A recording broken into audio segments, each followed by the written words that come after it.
Fox Sports. We are Fox Sports. We are NC.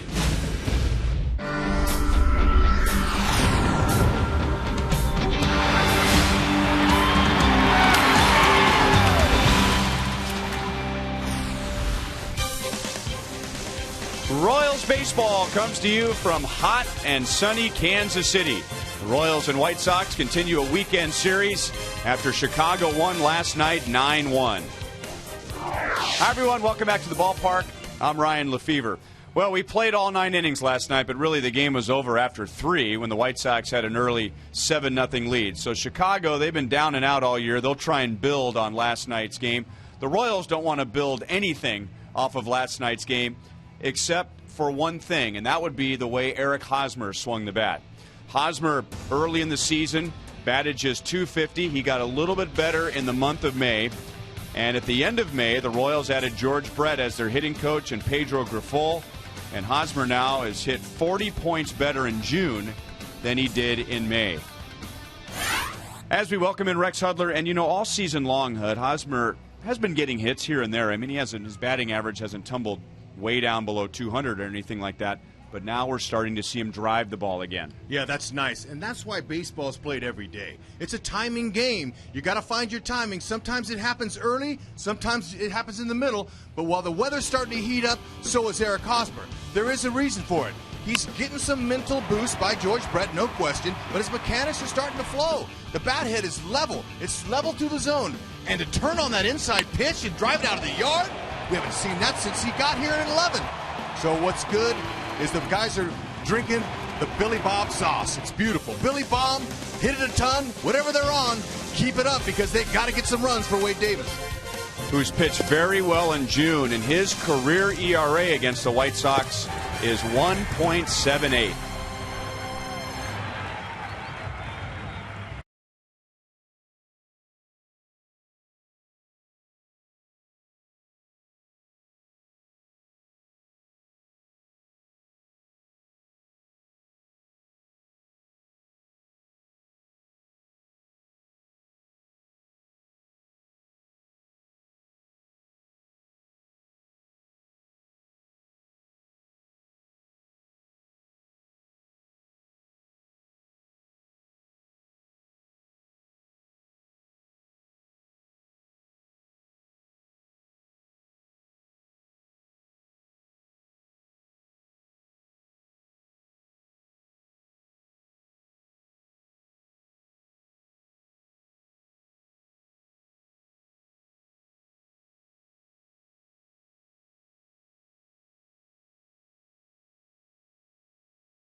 For the Royals since coming up after Gerard Dyson's injury, and he will continue to be up here in the big leagues. Welcome back to Kauffman Stadium. Joel Goldberg out here in left field where David Lowe will be starting and trotting out here in a few moments. The Royals making a move today as Gerard Dyson recalled from his rehab assignment, but it was not Lowe going back down to the minors. It was Chris Getz. And David was even a little surprised to hear the news. He had heard that he was in the lineup, did not know Dyson was back, and when I congratulated him on being able to stay and his performance, he did not realize that he was the one. And so very excited. He said he's been trying hard. He's tried to be a good teammate. He's tried to do the best he could to make it difficult on them, and that is what happened. He felt bad for Chris Getz, said Getz is a great teammate. But as for Lowe, says he wants to do everything he can while he is here to help this team, whatever that role might be, and he has done a very good job of that so far. So David Lowe will be out here in left field. Alex Gordon the day off, and Royals baseball is coming up next. I'm Joel Goldberg. Enjoy the game.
It was an exciting series the last time the White Sox were here. The Royals taking 2 out of 3. That walk-off game, which was an afternoon game just like today, and that same game was Wade Davis pitching for the Royals and Jose Quintana for the White Sox, and that's our pitching matchup today. Today's game is brought to you in high definition by Time Warner Cable, the official TV, internet, and home phone provider of the Kansas City Royals. So Robin Ventura and the White Sox, they had lost 3 in a row and 7 of their last 8, and really having a tough time scoring runs, as they are still last in the American League in that department, but you couldn't tell last night as they beat the Royals 9-1 in Game 1. Yeah, you know how things change. They can change with one hit and one swing, and it did for them last night, but that's last night. It's a new day today, and you forget about whatever happened yesterday, good or bad. Now, that lineup is very similar, but that leadoff hitter, though, watch out for him. Not only is he getting on base, he's got 10 home runs, a career high for him. He's hitting 400 with runners in scoring position. But they're pretty good. Tyler Flowers, he's going to round it up there. He's the catcher, batting ninth, and Wade Davis. who's coming off a very emotional start, I'm sure, whether he wants to admit it or not, and that was a win against the Tampa Bay Rays. His first start against his original organization. He gave up just 2 runs in 6 innings, and we thought maybe it'd be tough for him early on, and sure enough, he had a shaky first inning, but he was great over the next 5. Yeah, his strikeouts are really picking up, okay, and so the opponent's batting average is on the way down, okay, that's important. And his numbers are starting to get down, too, as far as the averages go between righties and lefties. Now, defending behind him is really important for these guys to be airtight. David Lowe, 3rd career start in left field. He's going to get an opportunity out there, and he's going to have to battle that wind. There's a little bit of wind out there in left field today, again, going from the right field foul pole to the left. So he might play a little bit deeper, give him a chance to get some balls behind him. Hopefully, Wade Davis can keep the ball down, and they won't drive any. White Sox scored 5 of their 9 runs last night by way of a home run, and Alejandro De Aza hit his 10th, which is a new career high. Yeah, well, you know, pretty impressed with this kid's power, but that comes in streaks too. He gets in a little bit of groove. He understands that swing, but really it's recognizing the pitches. And Davis is on target for strike 1. Wade Davis has been outstanding in his career against the White Sox. Just missed down and away. 1 ball, 1 strike. In fact, against all American League teams, Wade Davis has his lowest ERA against Chicago, 1.78.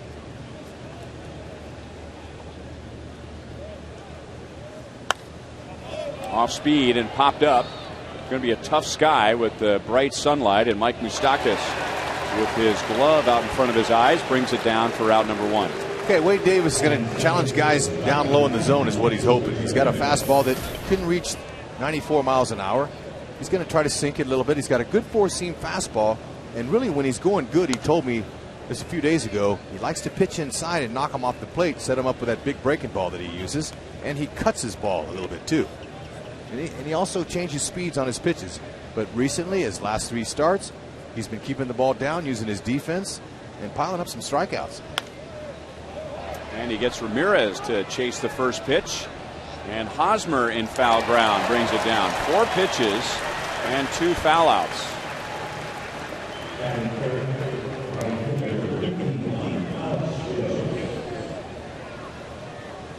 Also, they've been working with him on his tempo, and it's been working. His last 3 starts, he's getting the ball, he's throwing it, he's not posturing around the mound at all. He's really focusing.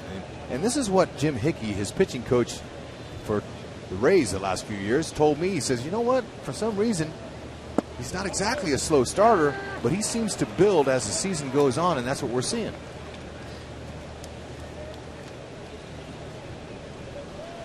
Alex Rios, 2 hits, both doubles last night. And Davis is ahead, no balls, 2 strikes. And I mentioned the shaky first inning against Tampa Bay on Sunday. That was 35 pitches. He walked 2, and Tampa Bay scored their only 2 runs against him in the first, and then he was very sharp the rest of the way. That's just the second pitch this inning from him that's been out of the strike zone. 1-2 on Rios.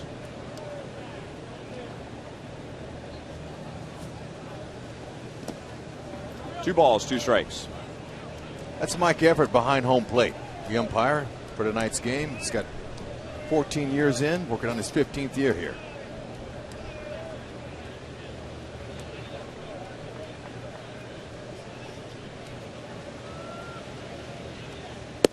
Changeup.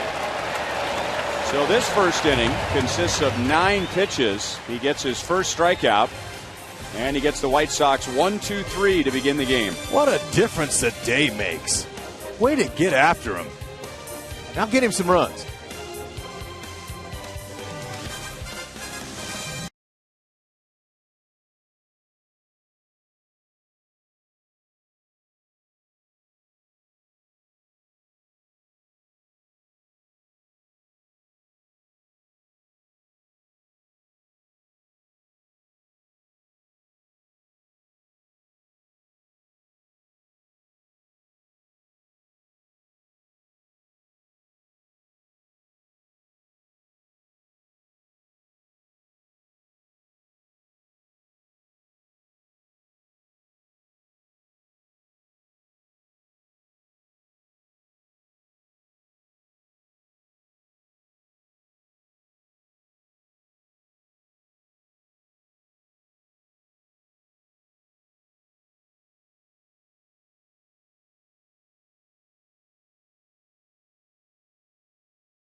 The Missouri Lottery. Play the Powerball and Mega Million Scratchers game to win $100,000 or more.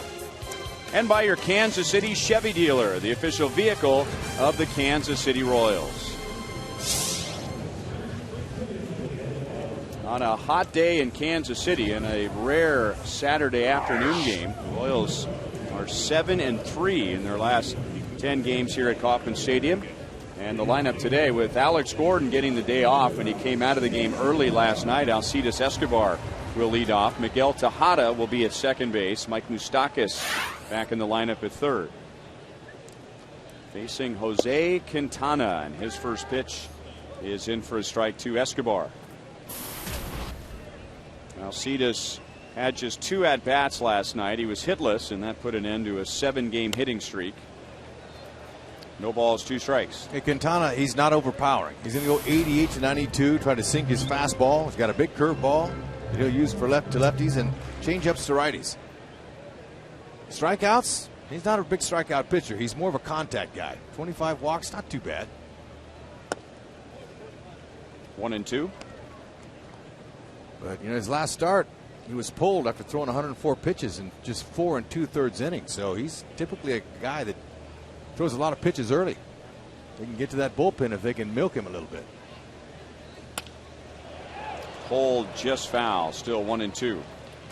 So Escobar, he's telling himself now, all right, you know what? I love hitting at the top of the order. However, my performance really hasn't dictated me to hit up at the top. So today, it's my day. And whenever you get to step in that batter's box and you're leading off the game, you have a different confidence about you. Left side, and Gillespie goes to the hole, throws on the run, and Dunn almost came off the bag. But the throw is in time for out number 1. All right, the defense behind him. Alexi. He has a problem with the clank ball once in a while when it's hit at him. Now, the guy's got really good range. He's got a nice throwing arm, but sometimes those errors do happen. They're hoping he can be a little bit airtight out there. They're in the bottom of the American League in fielding. Late swing and a foul ball off the bat of Eric Hosmer. However, Royals are 14-11 in day games. So that's a good winning record. Hopefully they like that daytime, and maybe Hosmer or one of his teammates can take that ball for a drink in the beautiful fountains here. 0-2. And Hosmer had a big game last night. We talked about that at the top of the broadcast. A couple of extra base hits. And both of those against a lefty. And you pointed out last night that his numbers have really spiked this year against left-hand pitching. 351. Ball's hit well the other way, but Viciedo is there, and there are 2 outs. I asked him about that before the game today, and he said there really hasn't been any kind of mechanical or otherwise approach against lefties, but his biggest issue this year against righties or lefties has been keeping that front hip and that front shoulder in. And against lefties, maybe he's just concentrating more on staying closed, and as a result, hitting 351. Yep, and a lot has to be said about his leading foot, too. His foot really controls the weight shift. When he stretches that foot too far, it pulls his head and it messes up his hands. So his hands are a little bit slow. But when he just goes up on that toe and sets it back down, it keeps his weight back and he's able to fire. 1-1 on Sal. 0 for 3 last night. Has 3 hits and a home run in his career against Quintana.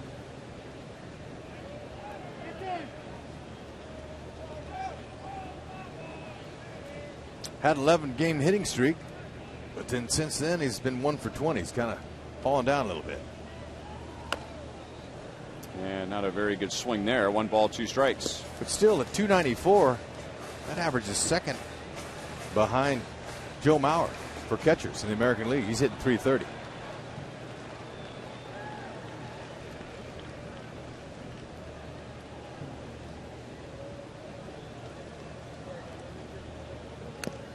Just got a piece of it. Still 1 ball, 2 strikes. He's got a piece of Flowers' hand, too. You're trying to train catchers to keep that hand behind you if you can. Behind your knee, anywhere you can stay out of the way of foul balls like that just happened there.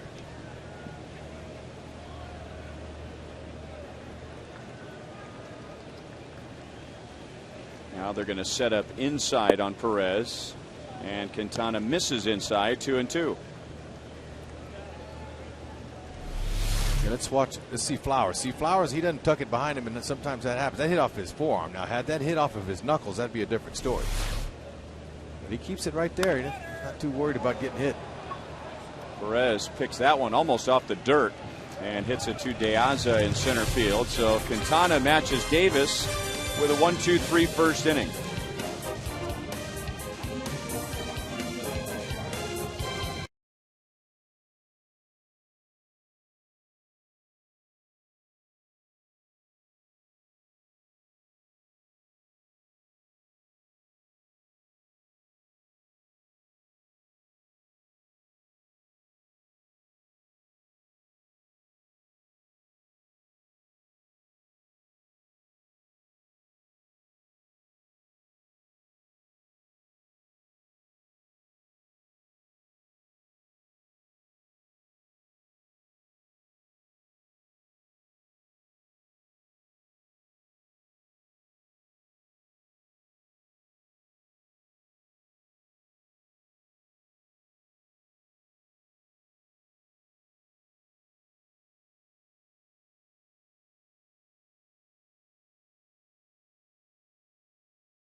No score as Adam Dunn leads off the top of the second inning against Wade Davis, who had a 9-pitch first inning.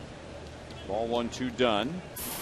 1 out of 3 last night with 2 walks. He drove in a run.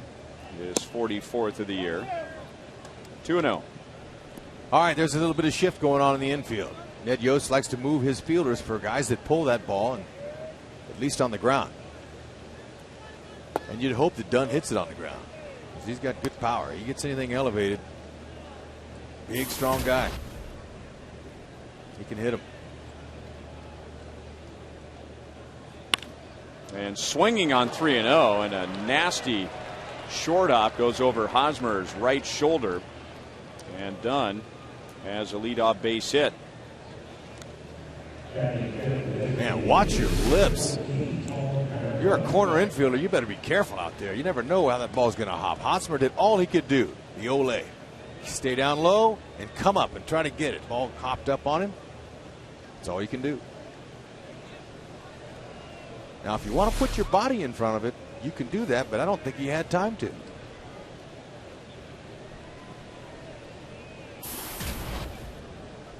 It's not very often that Eric Hosmer looks short standing next to somebody, but it just shows you how big Adam Dunn is. As Konerko hits it high in the air to left field, the wind is blowing that way, but there's plenty of room for David Lowe, trying to shade his eyes with his bare hand. And Konerko is out, number 1. We'll come out to the official Royals watch party presented by Miller Lite. That's next Saturday afternoon at KC Live in the Power and Light District. The game will not be broadcast by Fox Sports Kansas City, but you can see it there. The party starts at 2 p.m. with entertainment and great prizes for all ages. And then take in the Royals and the Twins at 3:10 in the new KC Live HD big screen. That'll be on Big Fox. You'll be able to see it. 1 on, 1 out to Connor Gillespie. 1 for 4 with a run scored and an RBI last night. Former Wichita State Shocker, who was First drafted by the San Francisco Giants in the supplemental round in between the first and second round. Getting a lot of playing opportunity with the White Sox this year, mostly because of injuries, and he's made the most of it. Now shallow left field and near the line, and once again David Lowe, he's there, 2 down, so Dunn is back to first.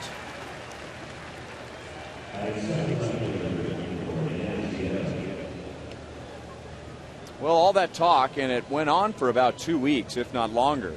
When Gerard Dyson comes back from the disabled list, what will the Royals do? And would David Lowe go back to the minor leagues because he has options remaining? Well, here's Dyson, and David Lowe is still in the Royals starting lineup. It's because he's been driving the bus periodically. There's another first pitch swinging. Beautiful. And even with the single to lead off the inning, that's just 8 pitches for Wade Davis in the second. So no score. The Royals will have Butler, Kane, and Tejada coming up.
Week. Billy Butler leads off the second inning. Our Toyota League leaders. Only Miguel Cabrera has walked more times in the American League than Billy Butler. Tied with Dustin Pedroia. And he takes a strike from Jose Quintana. And Billy walked again last night, otherwise 0 for 2 against Chicago in Game 1.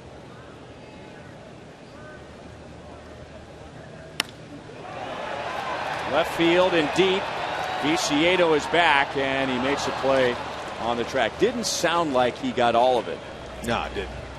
And as it turns out, he didn't. However, because of the warm temperatures and because of the wind that's blowing out to left, it was still interesting. Yeah, he hit it off the end. Yeah, it was a little muffled. It wasn't a real pop.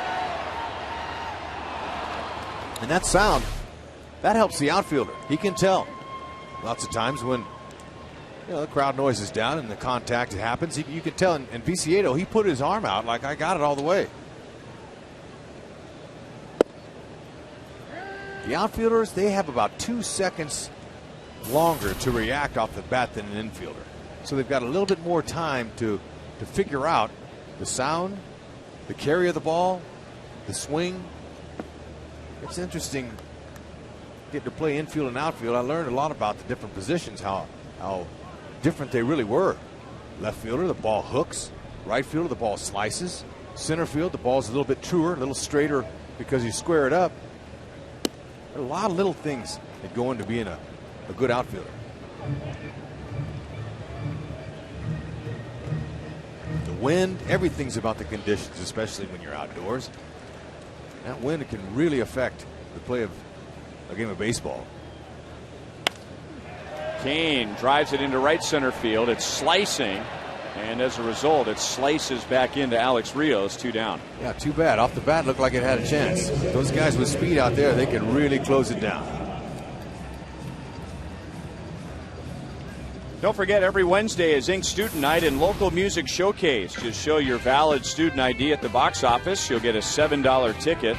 And make sure to get here early for drink specials and live local music and the outfield experience before the game. The next student night is against the Braves and featuring the band Beautiful Bodies. Royals.com/student night for tickets. Ball 1-2 Miguel Tejada playing at second base. And if you haven't heard, Royals roster move, bringing Gerard Dyson back from the disabled list. Chris Getz was option to AAA Omaha, and Tejada drops it over Adam Dunn for a base hit. He takes a wide turn, but he'll hold with a 2-out single. All right, Dunn's tall, but he's not that tall. And Tejada early in the count looking for something he can handle. He's not messing around. Okay, that ball's on the inner half, but he had an inside-out swing, and watch him come out of that batter's box. And this is a 39-year-old player here with energy. Look at that. Think he's thinking about a single? No. He says, I'm going to make that guy stop me. That is a good example for his teammates. So good swings for the Royals this inning against Quintana. And ball 1 outside to Mike Moustakas. He gets the start against the lefty today. Part of it is because of these numbers. 6 out of 12 with a couple of home runs against Quintana. Yeah, manager sees that in the morning. He sees what his guys are against a certain pitcher, and that's how he formulates his lineup on who's hot against this guy and who's not. And doesn't always factor in, but sometimes when you have good numbers against the guy, it's going to get you in there. Now, overall, he's just hitting 124 with a homer against the lefties this year, but they're trying to get him going.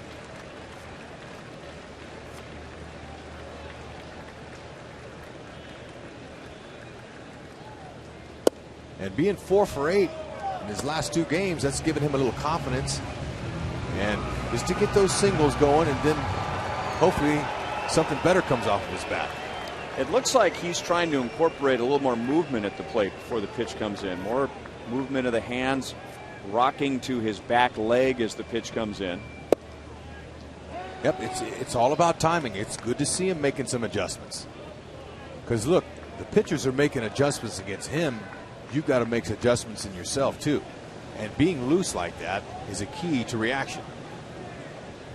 You want to be moving, have a little bit of movement going before that pitch comes, and hands loose, and then fire on it. Hit hard, but pulled foul. 3-2.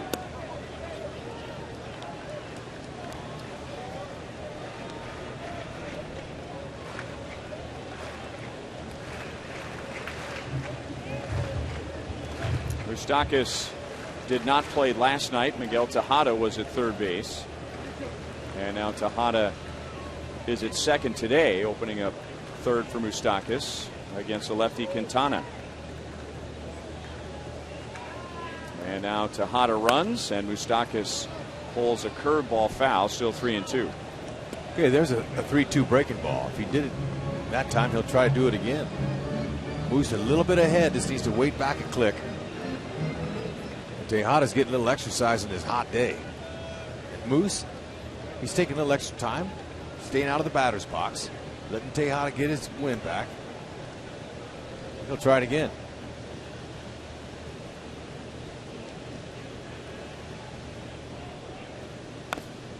Another foul ball, so he's fouled off 3 in a row.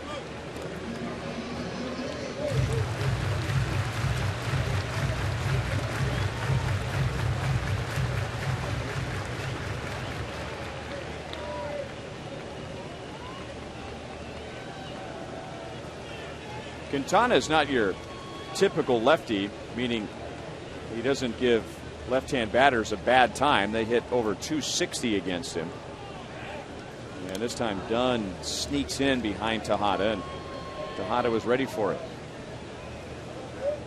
Most of the time when a lefty is not real strong against left-hand hitters, that would be the absence of a breaking ball, or at least a high-quality breaking ball. Yeah, I said he's got a curve, but to me it looks almost like a slider. It's not as big a breaking ball as I thought he had. And that's drilled into right center field, down and all the way to the wall. Go! Moustakis has a double. He has an RBI for the first time in almost a month. And the Royals take a 1-0 lead in the second inning. Way to go, Moose. He waited him out. He fouled off all those borderline pitches. He says, look, I'm not going easy. It's time for me to get going. I'm going to help my team here. Now, that was a breaking ball, but he left it up, and Moose was able to just slap it. It wasn't his power stroke. He was just trying to put the bat on the ball. And Tejada has got his exercise in for the day already. Running on the pitch 3 times. Moose finally got one in the gap, is able to plate him. Big hit there for him. His 9th double and his first RBI since May the 23rd. So slowly but surely putting the pieces together. Had a couple of multi-hit games in the Cleveland series. Now he doesn't have to worry about that long stretch without an RBI. And this RBI is clutch, coming with 2 outs. Okay, and Frenchie's not done. Frenchie's got good numbers against this guy. 6 for 8 with a homer. Lifetime.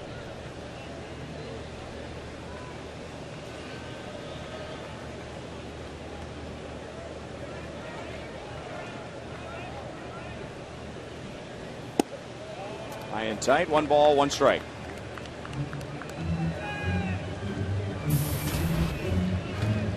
Rancourt 1 out of 3 last night. He's homered 2 times in his last 11 games. Starting to come slowly but surely. That was weighing on his hands, 1 and 2. And watching him, Hud, just like Moustakas, if you're looking for changes, Rancourt now has a little bit more of a load with his legs, a little bit of a shift backward as the pitch is coming in. Yeah, it's not a big load, but it's a lot better. Before, he was just going from a standstill and going forward, and it didn't seem like he was generating any bat speed. And by the time he did, the ball was by him. Struck him out with a fastball up. That is Quintana's first. But with 2 outs and nobody on, Tejada singles, Moustakas doubles him home, and the Royals lead 1-0.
Of the Panera Way. Live consciously, eat deliciously. And by Ford, see the new F-150 at your Midwest Ford dealer today. Now, Wade Davis pitching with a lead. He has retired 6 of 7. Mike Moustakas driving in a run with 2 outs. And he's 0-2 quickly on Jeff Keppinger, batting at .222 and just 1 for his last 11. Yeah, Keppinger's played mainly second base. Got 33 starts there, 19 at third. Not the pitch he wanted with the count 0-2, up and out over the plate, and Keppinger's on with a leadoff single. Yeah, I don't want to leave the guy anything too good there. That was a mistake. Now, it didn't hurt him. It's a lousy single. But typically, you want to get him to swing off the plate, maybe jam him. And back in the day, when they weren't worried about the pitch count, you were on your heels because they were going to come up and in on you to back you off. That's just the way they pitched the game back then because there weren't pitch counts. Now they don't want to waste their pitches because it's a different game. They go on pitch counts, and they're going to get you out after a certain amount. Both pitchers have topped out at 93 so far on the radar gun with our Time Warner pitch speed comparison. And Flowers after the first pitch, 0-1. Flowers was 0 for 4 last night. He has hit 2 of his 6 home runs against the Royals. In fact, both of those home runs came in the season opening series in Chicago. He homered on opening day. He's grounded into 6 double plays this year so far. Wade would like to make it 7. That looked like a swing. Yep. First base umpire Bruce Dreckman. No balls, 2 strikes. And Keppinger is not going anywhere. Doesn't have a stolen base. Been caught once. So Miguel Tejada playing second base. I saw him this morning and I say second. He goes, yeah, man, you know what? I'm just going to keep it as simple as possible. Catch the ball and throw it. And help my team win. He's already done that. Cut fastball is outside, 1-2. That is such a unique position on the infield because you can get caught up in, well, it's not a very long throw. You don't need to have a really strong arm at second base, but hanging in there on a double play with a ground ball hit to the left side and a runner bearing down on you and you really can't see him. Flowers fouls it away. That's the one thing that doesn't really translate if you play third and you play short and you do it well. It's like, well, you're just moving over to the right side of the infield. There are some parts of second base that are unique compared to any other position. Right, and because he's an athlete and he's well versed on that left side of the infield, that helps him at second base big time, especially with the throw. But what you're talking about is the truth. Sometimes you don't see the runner that's coming at you, but sometimes you can hear him. I remember heavy-footed guys, you could actually hear them coming in there while you're waiting for that ball. And then you have to use second base for your protection. You can either go across the bag and get it from the third baseman because that cuts down the time, or you can stay in back of the bag and use the bag. The guy's got to slide over the base to get you, or you can deke him and just pull off the base and throw at his head and make sure he slides. There's a lot of different ways you can protect yourself at second.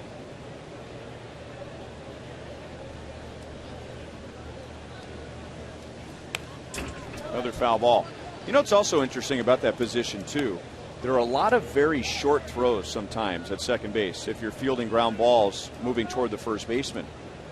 And the only, other than a pitcher, the only position players I can think of that come up with the yips are a catcher throwing the ball back to the mound and a second baseman trying to make that in-between throw where you really, not like it's short and third, you can just wind up and let it fly. Outside 2-2 on Flowers. So I think there are more odd distances for throws at second base than any other position. Without question. I mean, sometimes you're saying, well, I'm just going to goose it over there. But really what you tell yourself is I'm going to throw it. Throw the ball. Don't just let up on it. Don't throw a changeup. And Tejada, he's got a good throwing arm.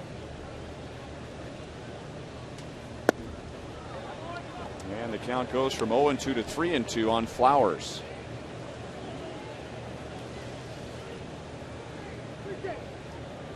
Steve Sachs comes to mind. Chuck Knobloch, second baseman who at some point in their career had difficulty with those in-between throws from their position at second base to first.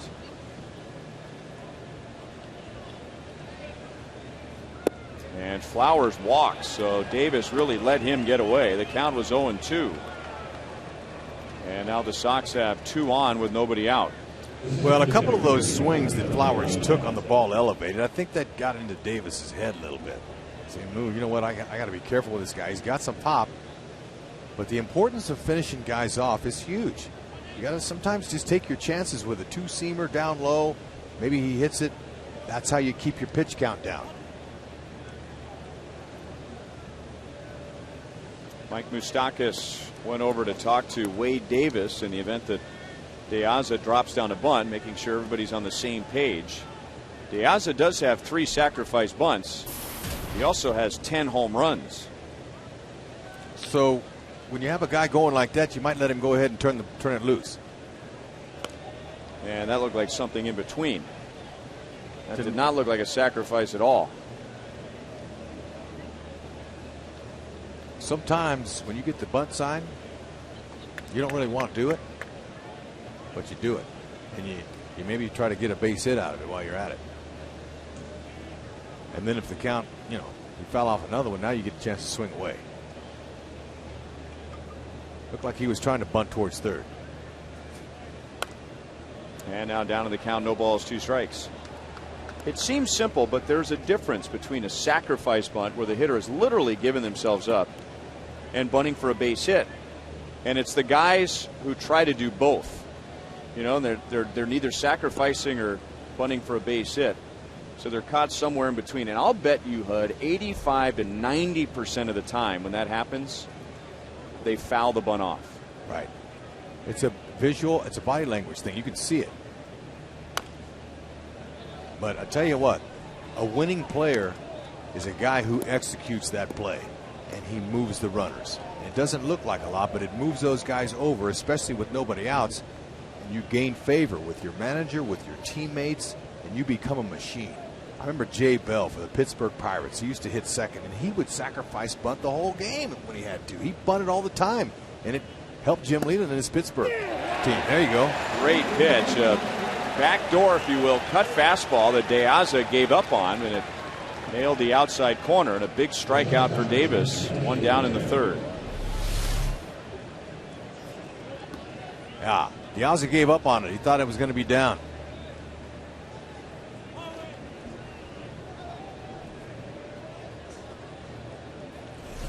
Okay, let me see. Alexi Ramirez, he's grounded into 8 double plays this year. And that would be the most of any White Sox hitter. Yep. So that same pitch he struck Diaz out on be the one here.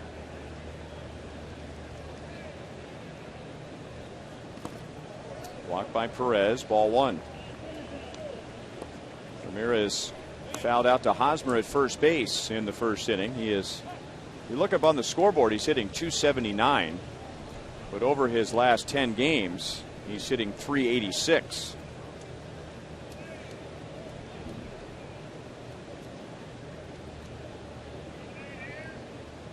So do the Royals treat him as a .379 hitter or a .386 hitter? No, you respect the fact he's got a bat in his hand. Anybody with a bat in his hand can hurt you. So you can't take anybody lightly. Pitch to contact.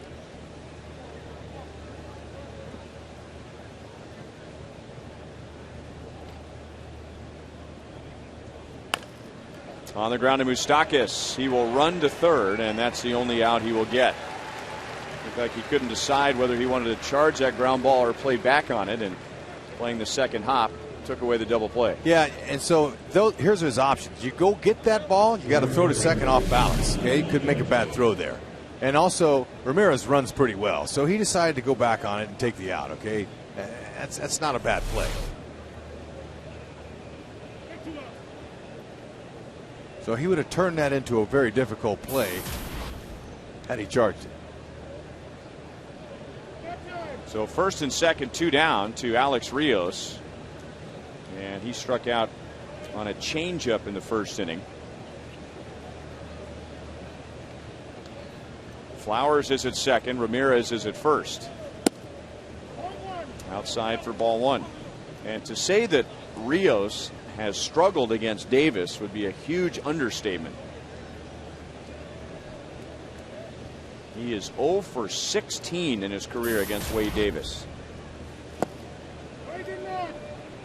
And now ahead in the count, 2 balls and no strikes. Okay, but we saw Alexi Ramirez off of Guthrie. He didn't have any hits off of Guthrie, or he had a couple, but he had a whole bunch of at-bats, and he had a good night against Guthrie, so you just never can tell. And Rios, you got to be careful. He's got some pop.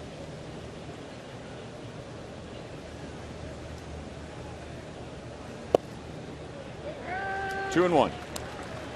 Davis has come this far so far without giving up a run in this inning. You don't want to mess it up here with leaving a cookie out over for him. Try to stay on the corners.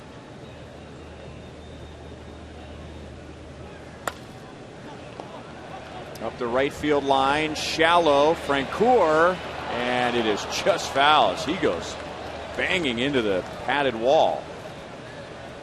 Miguel Tejada sprinting out there to get it. He did not see that first base umpire Bruce Dreckman called it foul. So there's Miguel Tejada sprinting from the infield out to the right field line, thinking that Francoeur was down and nobody was going to be able to pick up the ball. Well, it was only a foot foul, so that's hard to see when you're on the playing field out there. So again, you see your 39-year-old backing up Frenchie. Frenchie couldn't slow it down. Okay, he was at full speed and didn't feel like he was going to leave his feet for it, so ends up crashing into the wall. Fortunately, he's okay, but Tejada had a long run out there because you can't assume anything in baseball.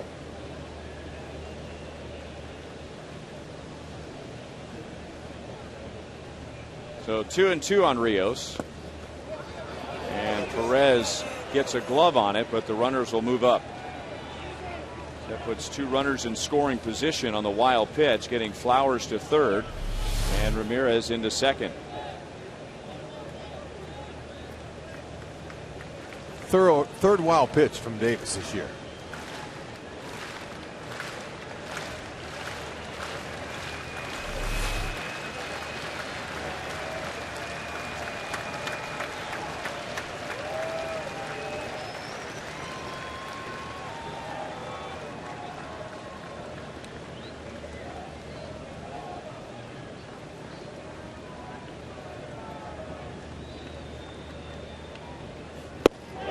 Got him looking. So Rios continues to have problems picking up the ball out of Wade Davis' hand, and he strands 2 in scoring position. Rios now 0 for 17 in his career against Davis. He's got to go.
This is Rick Dawson, once homeless himself.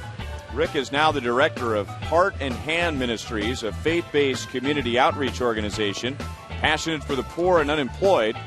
Rick runs the Food Pantry, Employment Center, and Homeless Program, and will open up his house if he finds someone who needs to eat. Way to go, Rick. Sitting in the Buck O'Neil legacy seat at today's game. Nice job. So it wasn't easy, but Wade Davis made big pitches when he needed to and has a scoreless third inning. Royals lead 1-0 on Mike Moustakas. 2-out RBI double. David Lowe will lead off the third, followed by the top of the order, which today is Alcides Escobar, and then Eric Hosmer.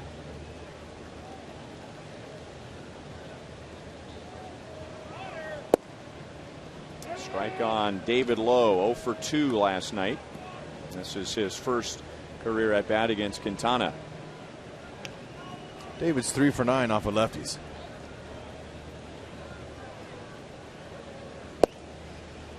And takes another strike, and it's 0-2. Okay, this is another opportunity for David Lowe to get in there, and something that George has been working with him on is you've been too passive your first few pitches. They're getting ahead of you. Now you got to hit his breaking ball.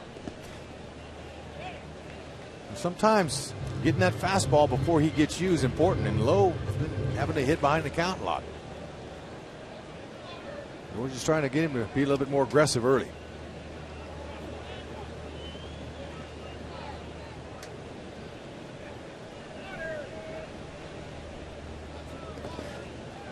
Two and two. Okay, now those last two pitches are way out of the zone, but that's what I'm talking about. Whenever a guy gets ahead of you, he's going to make you hit his pitches when he wants to.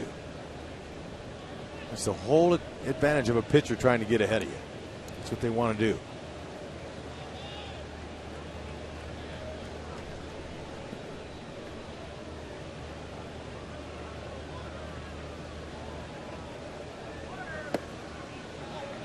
And the count goes from 0-2 to 3-2. Okay, now the problem with not swinging, you got a 3-2. He's really not in the game yet. I mean, it's his first time up, and so he hadn't swung the bat, but he's got a favorable count. Now he has to swing, and he's not really gauged on Quintana's pitch. Up the middle, Ramirez is there, and Lowe is out by a step, one down.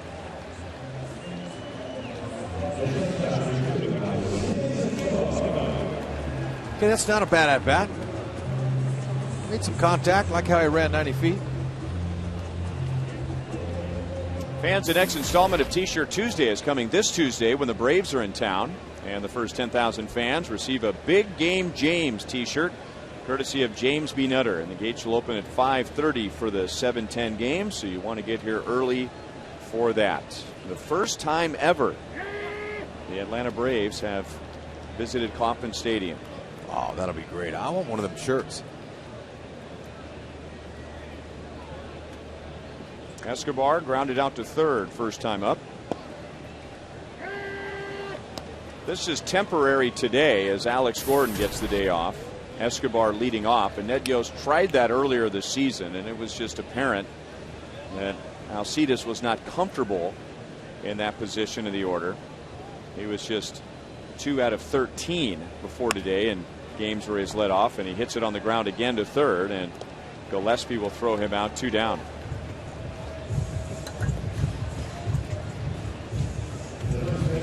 So Eric Hosmer with 2 outs and nobody on. And we remind you, as you enjoy a cold one, to look forward to Miller Time later in today's game, brought to you by Miller Lite. Okay, you know, we talked a little bit about Eric's mechanics and how he's working through it. His hands are back off of his body a little bit higher up, and his hip turn's been good. He's going to have to leg this one out. And he will. All those laser beams yesterday that he was spreading around Kauffman Stadium, and that one he just drops over the pitcher for an infield single. It seems when 2 outs go on the board, they start hitting. Now Hosmer, he didn't really want a jam sandwich, but he got one and he guided it up in a good spot. Keppinger did all he could. Hosmer, the good athlete he is able to beat it out. Jam shot.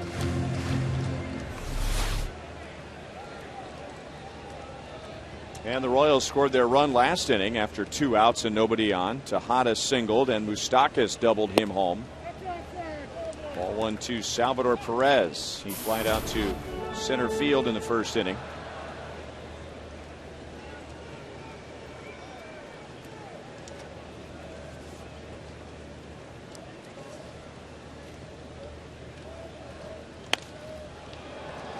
in the air to right center field.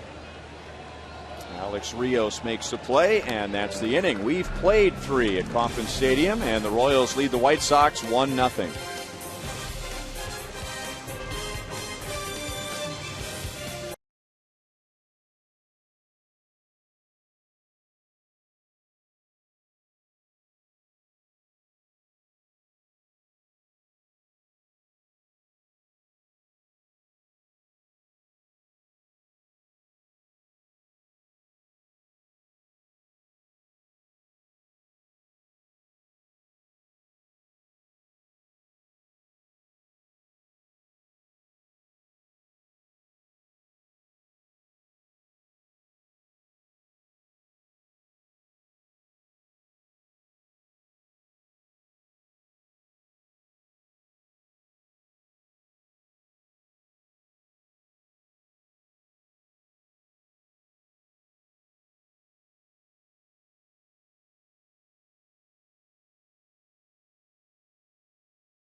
Scoreboards. They didn't have the electronic scoreboards like they have today. So this old guy was sitting up there, and he had a book. He was reading a book and smoking a pipe, and he hadn't moved. And so I walked off the green. I said, "Put it on the board." The yes came from my daughter. You know, she started off on a 1-meter board, then went to a 3-meter board, then went to a 10-meter board. And I'm telling you what, when she was on that 10-meter board, you couldn't have pulled a greased tee out of my behind with a pair of pliers. And every time she'd go off and she'd hit it, I go, yes. And then one day, somebody hit a home run, and I'm watching them go around first base, and I said, "You can put it on the board, yes." There he is, Hawk Harrelson, one of the great announcers and characters in our game. You know, there are very few in the game today that you can describe as a stylist. I mean, they truly have a style about them. Vin Scully with the Dodgers. John Miller with the San Francisco Giants. Hawk Harrelson here with the Chicago White Sox. Maybe I'm missing a few others, but they love him in Chicago, don't they? Yeah, he's a character. And, you know, I asked him about those sayings, and I said, where did you get them? And he said a lot of them came from golf, and then some came from baseball in his baseball days. And some broadcasters, we like to bring the baseball jargon up to the booth. And really, it's not our language. Sometimes it's more the games. You know, it's golf. Those are some sayings from golf, and they pertain to baseball. He really kind of goes against the grain because he is, on one hand, an old school broadcaster. On the other hand, he is very contemporary because of his trademark calls. And, of course, it goes against every book and every lecture you might ever read or hear in college about being partial and down the middle, even if you're broadcasting for your team. I mean, there is no doubt where his heart and where his loyalties are when he's broadcasting a White Sox game. There was a game here, and we were talking about it earlier today, the walk-off win when the Royals faced the White Sox. I believe it was May the 5th. It was the last time Wade Davis and Jose Quintana faced one another here, and the Royals got a walk-off win in the 10th inning. Alex Gordon hit a ball to right field, which appeared to be misjudged by Alex Rios, and he dropped one of his dadgums on there because the White Sox lost in the 10th inning. There's a leadoff walk to Adam Dunn. Now, you're a big body language guy here, Ed. Well, sure I am. But you know, he's Hawk because of his features. You know, his big nose and stuff. And I said, give us a Hawk. You know, and he said, all right. And baseball's made a character out of me, too. Can't help it. Also enjoyed you having him retell the story about how he introduced the batting glove into baseball. And it was a golf glove, actually, that he used in a baseball game. Yeah, he had a blister on his hand. Of course, he played 27 holes. He said that day before the game, and he had blisters. Because he wasn't expecting to play. Right, and then Whitey Ford got thrown in there, and so he goes, uh-oh. So he hit 2 big home runs off of him with that big red glove on he had. It wasn't just any glove. Yeah. It was a bright red glove. And he said the Yankees were ragging him. And they were all over him. And then the next day, Mickey Mantle got the clubhouse guy to go out and get red gloves for all the Yankees. And they all had them on. It's kind of like the barbecue sauce. Kind of like things like that happen in baseball that pick up, gain a little steam. Something to rally around. Something to take the attention off of the players, and for the Royals putting the attention on the barbecue sauce. Does the barbecue sauce really have anything to do with the way they were swinging the bat for a while? Probably not, but it was a way to release maybe some of the tension of all the games where they didn't score.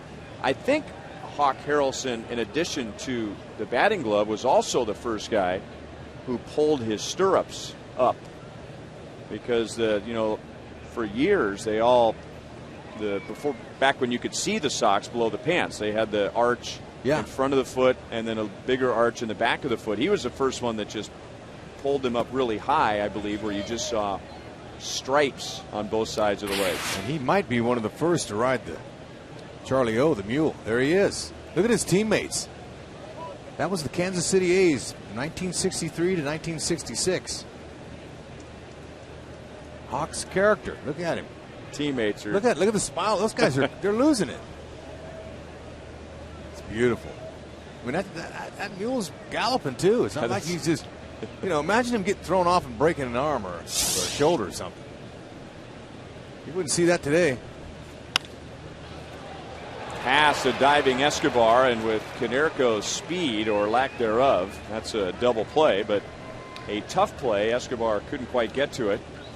And the White Sox in this inning, like they had last inning, have 2 on with nobody out.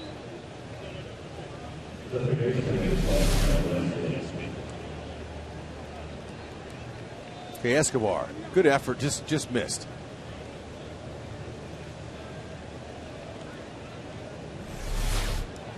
So now, like last inning, White Sox mounting a little rally here. Well, he's going to have to put out his own fire.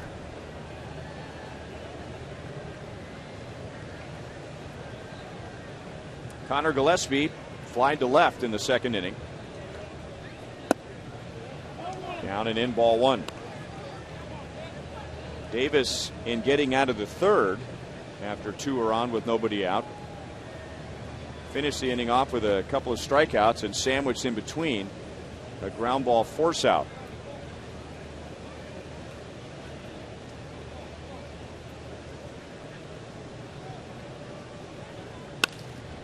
And that's into center field for a base hit. Adam Dunn is going to be waved home on Lorenzo Cain, who could not get the ball out of his glove. So a risky move by third base coach and former Royal Joe McEwing, but it paid off as Dunn scores from second. Okay, well, McEwing, he's watching Lorenzo Cain and the runner at the same time. So he's measuring him up, and he's saying, okay, look at him. See, Joe's got a good view of that. He's sending him now. Cain had a chance. He's got a good, strong arm, but he just couldn't find the handle. It bobbled it. So sometimes when you transfer with that big outfielder's glove from that to your hand, you miss the handle. I think he had a shot at it. So the leadoff walk turns into a run, and now 2 on, nobody out to Diane Viciedo, who had a big hit for the White Sox in last night's game, as he batted with 2 on, 1 out in a 4-0 White Sox lead in the third inning, and hit a 3-run home run to make it 7-0. And now Moustakas will run. He will tag out Konerko and throw to first in time for a double play.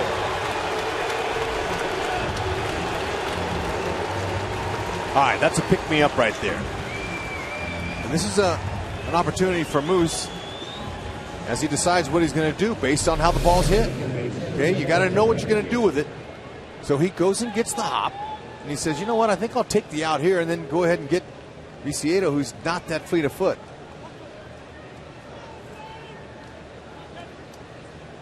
That's what he needed.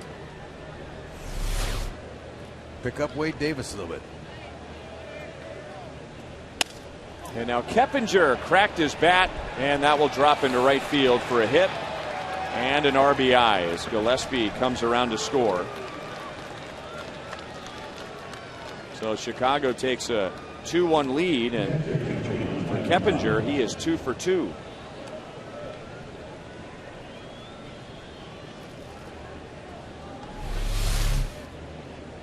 Yeah, let's see. Davis is trying to get a strike on the outside part of the plate and hits it off the end of the bat. So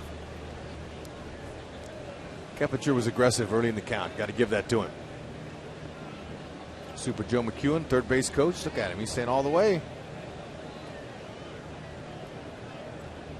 He doesn't leave any doubt in the runner's mind of what his intent is when he waves a runner home, does he? And the fact that they're last in the league in scoring runs, his arm is really fresh to make that big go, that big circle. One-time Royal, Joe McEwen. He was here in 2005. He was a breath of fresh air. That was a season where the Royals lost 106 games, but there are certain players on every team that, and especially a guy who didn't play much like Joe McEwen, who just showed up with a good attitude every day, a new attitude every day, a fresh new attitude every day. Just a delight to be around. He controlled the two things that he could control. That was your attitude and your hustle. He did both of those. Outside, 1-2 on Flowers.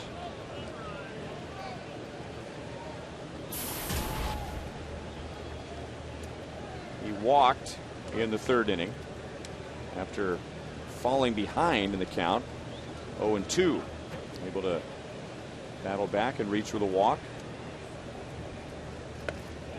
And he strikes out. That's 4 for Davis. It all started with a leadoff walk. And then 3 singles. The White Sox get 2 and they take the lead.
Rising season so far from a pitcher, Bartolo Colon, who just seems to get better somehow with age.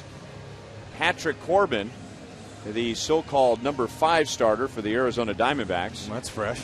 Edward Mujica, who has taken over as closer with the injury to Jason Mott, or Max Scherzer, who has outpitched his much richer and more acclaimed teammate Justin Verlander. Yeah, those are good.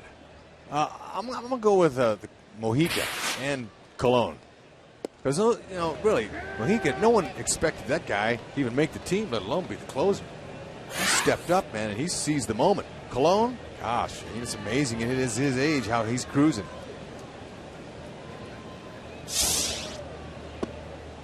One and one on Billy Butler. Don't forget to vote in today's poll.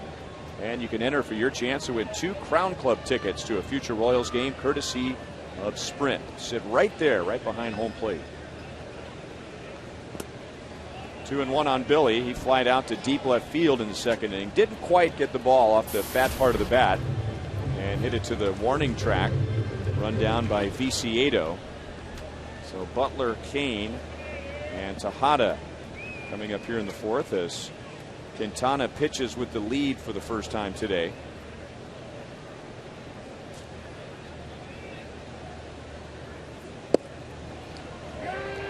Two and two. Okay, the Royals 6-13 versus left-handed starters this year. Last night, Santiago, he had some deception, especially a mid-90s fastball and that screwball that they're not used to seeing. That kind of threw him off a little bit. But you see Quintana. He's got some deception too. When he starts his windup, his leg twitches and he hesitates and pauses a little bit. Sometimes little things like that will throw a hitter off. It's not overpowering. He's more of a finesse guy, and the Royals have had trouble with guys like that. They prefer the guys that throw hard. Now watch him. See that? He has a little delay. His right leg kind of rocks back a little bit. That will be out of play, and it's still 2-2 on Billy Butler. Okay, watch his right leg.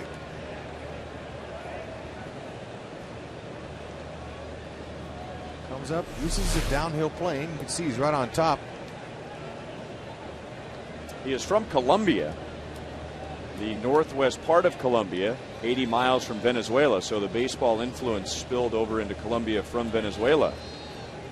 And a very interesting route to the big leagues as Billy hits it hard again into left center field, but this time it's De Aza to run it down.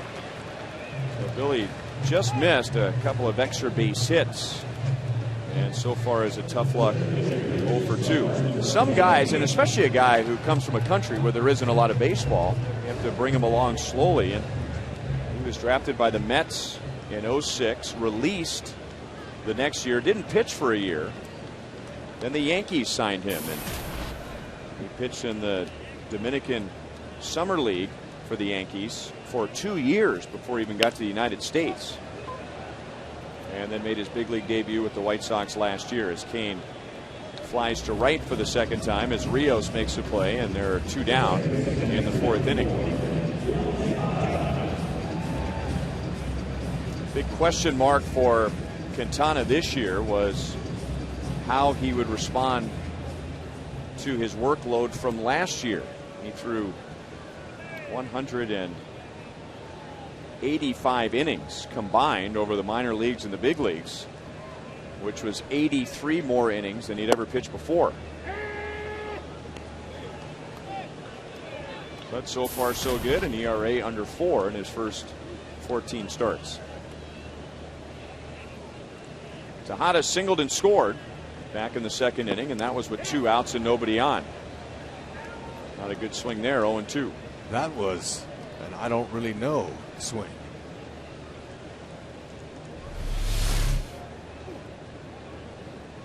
I want to, but I don't. He's mixing in a little slow curve. He's throwing some cutters. Wanted the fastball up, and that's where Quintana put it. He has 2 strikeouts. Royals are scoreless in the 4th. Chicago leads 2-1.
Boston game last night.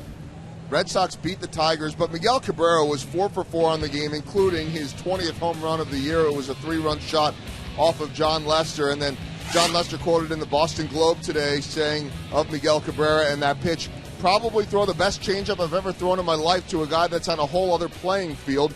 Wish he'd quit and go to a different league, maybe a league that's especially for him. We have heard a lot of great comments and praise for Miguel Cabrera. That one might top it all, guys. He's in a league by himself. He's in the highest league already in the world. I mean, what else can he do? He's so quiet at the plate. He doesn't even move. He just throws his hands to the ball. He's a big guy, but he's got great eyes. He can pick up that pitch out of the hand, and he doesn't overstride. He's always on balance. You can't trick him. And I'll bet if you asked him what he thinks about when he's at the plate, it's probably next to nothing, right? That's right. He doesn't. He goes up there and just reacts. I remember asking Joe Mauer about what carried over from Little League to the big leagues. What's something that hasn't changed for him? Little League, high school, minor leagues. And he said, well, really nothing's changed. I just want to have good balance and find a good pitch to hit. In today's complicated world of video and mechanics and numbers, and here's another great hitter who just wants to have good balance and find a good pitch to hit. Right. That's all. So you wonder, how did the guys in the 1900s, how did all these players that didn't have any TV, didn't have any of this modern technology, how did they play the game? They went out and played. They reacted. They saw a guy they've never seen before. They get out there. They go, let me have some at-bats off him. I'll let you know what he's got. That's how they did it. And so that's why paralysis by analysis in our modern era now can stifle some guys. It can overload them. It's a reacting game. It's good to know a few things, but too many things get you thinking and takes you out of your game.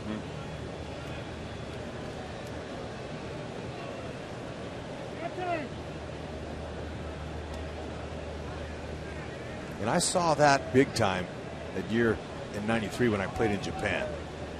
Starting pitchers were a secret. Right center field. Kane runs it down, 2 away. So hold on to that thought, Hud, because we want the fans to know that they could come celebrate the Independence holiday a day early at Kauffman Stadium, July 3rd, as the Royals take on the Indians. And if you're one of the first 10,000 fans, you'll receive a Royals Stars and Stripes cap, courtesy of Time Warner Cable. And after the game, enjoy the largest fireworks spectacular of the season, presented by Hy-Vee and Pepsi. Remember, that's July 3rd. It's cool. Proceed. Yeah, so being the starters being a secret, that was part of the strategy that the Japanese players or the managers used against their opponents. So you had to study 3 or 4 pitchers before each game. And then when the coaches would pass out the lineup cards at home plate, the umpire would walk to the back of the screen, give the pitchers to the PA announcer, and they would tell you who was starting. That's when you knew who was starting? That's when you found out. So the roar of the crowd, it was like roaring because one of their favorite guys was pitching. That is the first hit ever for Alex Rios, and he's going to try for 2, and he's in with a double. He had been 0 for 17 in his career against Wade Davis and struck out twice today, including with 2 runners in scoring position. So if he's going to get his first hit, that was a good spot right there, at least from the Royals' point of view. See where this was. Okay, his breaking ball. Up. He didn't do too much. He stands almost straight up. Okay, so he's got good leverage with his legs. He's got some pop, and that's where you get your power from your legs. Pitchers and hitters have to use their lower half to supply the power. Now Lowe got to that ball quickly, but you can tell a difference between Lowe's throwing arm and Alex Gordon's throwing arm. And that's another wild pitch by Davis. So just to finish up your point, nowadays you can go online several hours before the game and you know the lineups. I mean, we know who the starting pitcher is. I mean, I could just take a look at the Royals game notes issued today, and I can tell you that all the way out until Wednesday who the starting pitchers will be for the Royals and the Braves, but not so in Japan. Right, so my point was that when they studied 3 starters before the game, I mean, it was a 30-minute meeting. I went out of respect to my teammates and slept through some of them and then I would see them get up there that night and they were frozen. They couldn't swing. They had too much information. I would go, and I didn't pay too much attention to the meeting. And then they would send the interpreter on the on-deck circle, the manager would, saying, hey, this guy's got a nasty split finger. And I'd look at the interpreter, and I was offended by that. And I'd say, hey, look, he doesn't know you're coming out here. So next time you come out here, just tell me get a hit. Don't come out here and give me any of that stuff. I know what he's got. Now, Lorenzo's, he's battling that sun. Ooh. And he wins the battle just barely. Ooh. That's with sunglasses on, bill of the cap pulled down just above his eyes, and his glove shading the sun, and that almost wasn't enough. Modern technology is a beautiful thing. Willie Mays would have loved to have them glasses.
Here's today's AT&T U-verse Rewind. Oh, can a Royal make some contact like this again? Please get some runs for Wade Davis. Moose, way to go, Moose. Knocked in a run.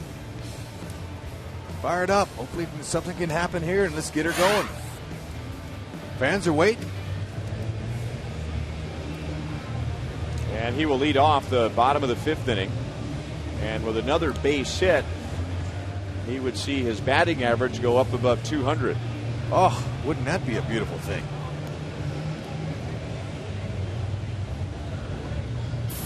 Okay, Moose has 205 at-bats. With that amount of at-bats, you still can get your average up with a couple of 3-hit games. 2 or 3 3-hit games, you're going to push your average back up again. Now, once you start getting into the 300 at-bat range, then it doesn't go up as much.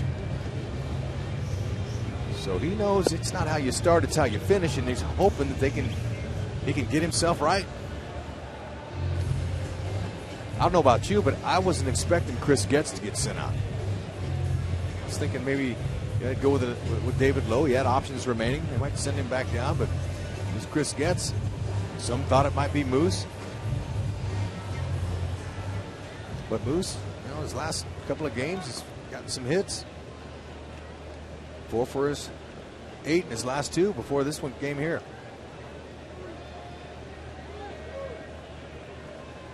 So right at 199 as Quintana throws a strike. Last time he was at 200.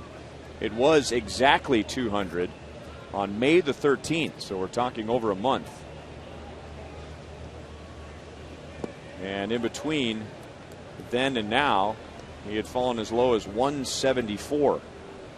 Okay, so Moose's body language is telling me he's much more relaxed. He's not jumping. He's not fidgeting. He's not, he's more relaxed. And the movement that you saw in his bat. See, he's about moving that bat a little bit.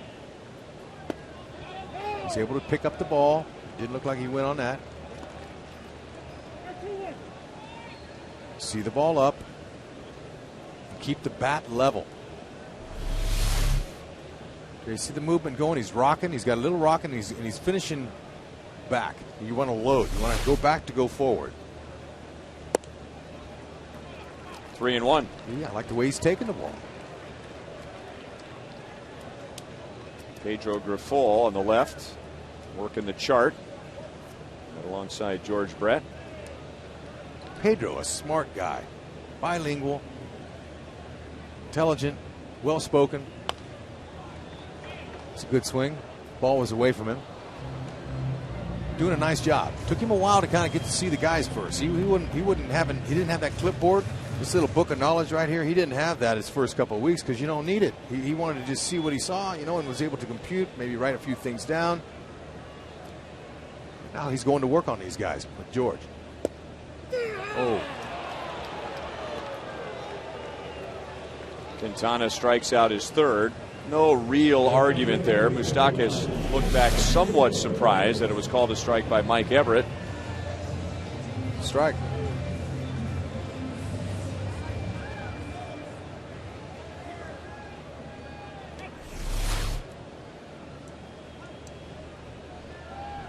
So one down, and now Jeff Francoeur.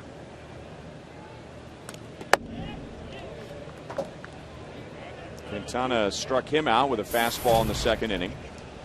A rare out for Quintana against Francoeur, even with the strikeout in the second inning today. Francoeur is still 6 out of 9 against Quintana with a home run. Okay, watch Frenchie. Let's see what he's doing. Okay, he's got a little movement in his knees. Okay, it's a little movement. And he's got a little load like you were talking about. He's coming back just a little bit. Almost like a little toe tap, too, with his front foot. Okay, here he is. He's got some movement going. You got to have that. Now watch him when the pitch is coming. See how he's loading? He's going back. He wasn't doing that earlier.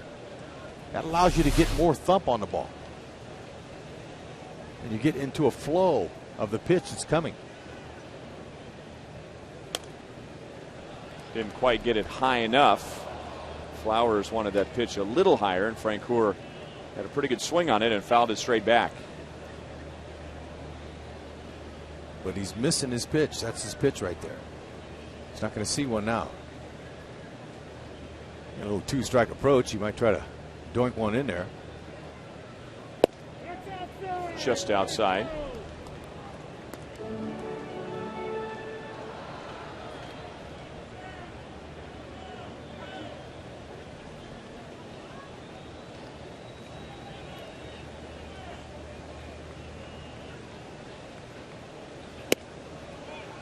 Two and two. And it was a fastball up that struck out Francoeur in the second, and White Sox are trying to do the same thing with 2 strikes here in the fifth. So you throw him a slider to his back leg right here.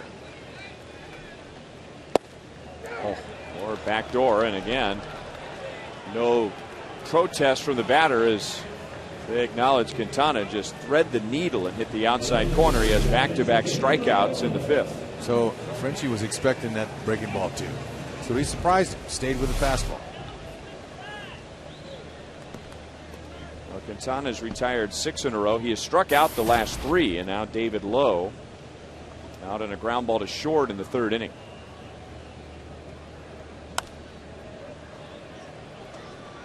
Just below us.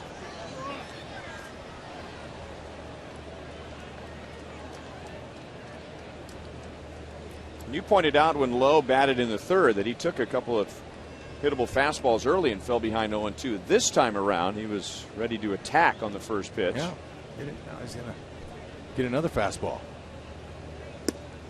Almost hit him on the knee. 1 ball, 1 strike.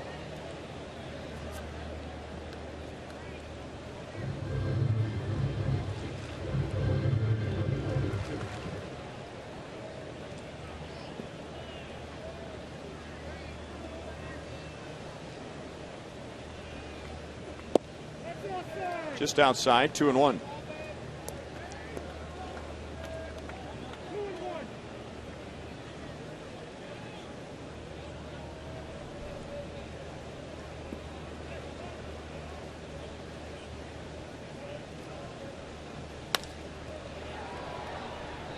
Into left center field where Deaza will make the play. And now Quintana getting on a roll. He's retired the last 7 and 10 of the last 11 Royals.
To help you stop smoking. For more information, call 1-800-QUIT-NOW.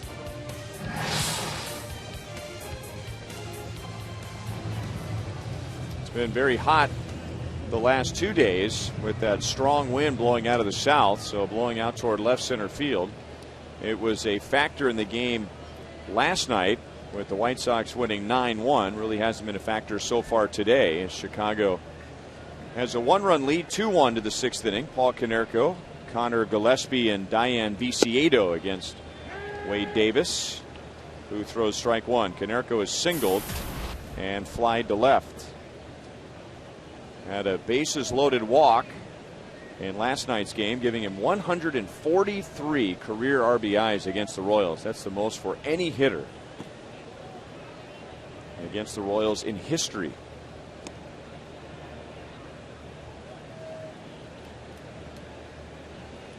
He just missed one earlier in his at-bat. I mean, in the game, he flew out his first time up, got a base hit his next time up.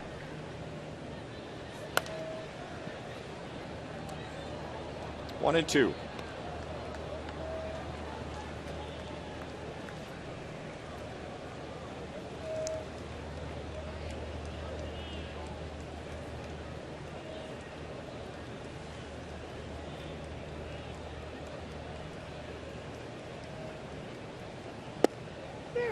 Got the corner with some movement. 5 strikeouts for Wade Davis, 1 down in the 6th. Hey, Konerko said, hey, look, now, that looked like that was off the plate. But it crossed the plate. Sure did. It's a good little two-seamer.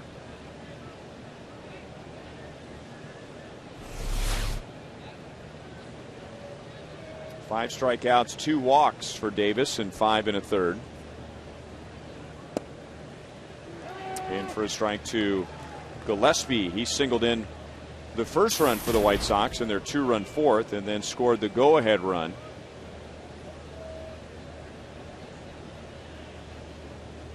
Connor Gillespie, born and raised in Omaha, went to Millard North High School, and when he was a senior, they won the state championship. They went 35-0. Wow. That's a run.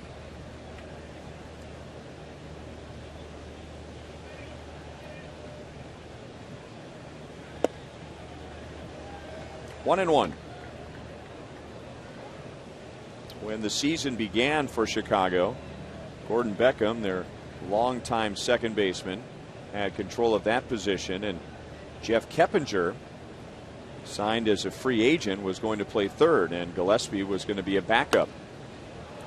But very early in the season, Gordon Beckham broke his left wrist, so he went on the disabled list on April the 12th, and Robin Ventura shifted Keppinger over to second, and Gillespie started getting a lot of playing time at third, and that's where he has remained, even with Beckham back from the disabled list. Yeah, you don't want to lose that toe hold. If you get a chance, he's trying to make the most of it. 2-2.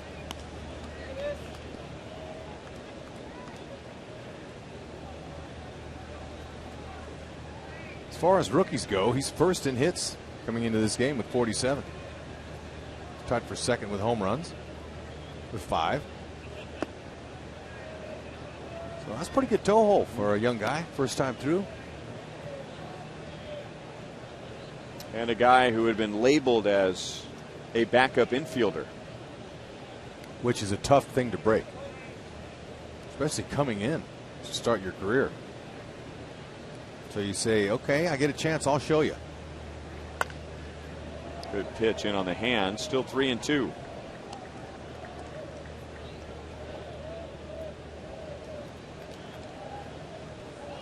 There are many in the game today that go without the batting gloves, who just love to feel the bat in their hands. Will Myers, former Royals prospect, who's now in the big leagues with the Tampa Bay Rays, had a big hit today, hit his first major league grand slam. He's another hitter that hits without the batting gloves. 2 up, 2 down. And a look at today's AT&T trivia question, which HUD nailed last night. Let's see how he does today. Who are the only 2 players to lead the American League in home runs, walks, and strikeouts in a single season? Okay, I got one. Got to be Adam Dunn. Jim Thome. Good call. Mickey Mantle. He strike out that much? Switch hitter. Off of Davis, and Tejada will run it down, but no chance to get Viciedo.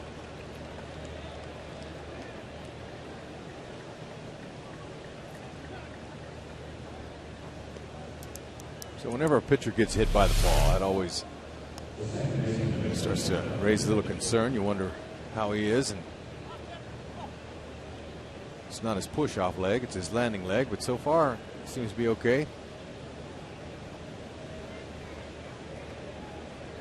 It might have grazed off of his knee or his shin bone.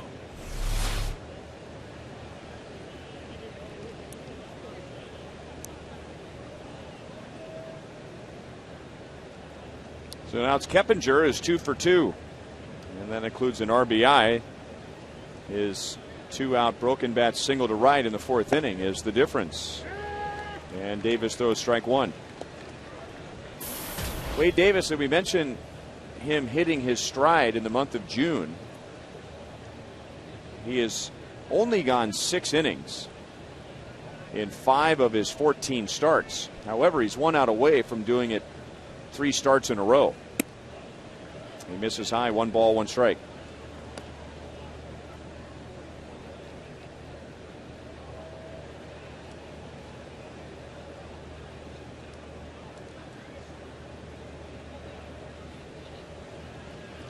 Keppinger has that open stance where he's looking right at you. Opens up, then he gets into hitting position and gets him another one. He is 3 for 3. Viciedo will go first to third, and Joe McEwing will hold him there. So 2 outs and nobody on, back-to-back singles to put runners at the corners. And Keppinger, who is just 1 for 11, or 1 for his last 11 and batting .222, gets a nice spike, going 3 for 3 so far today. Yeah, and these are balls right over the middle of the plate, so a hot hitter's not going to miss that. He's got an inside-out swing today. Got a base hit to center field and 2 to right. McEwen's backing up. He's going to hold it.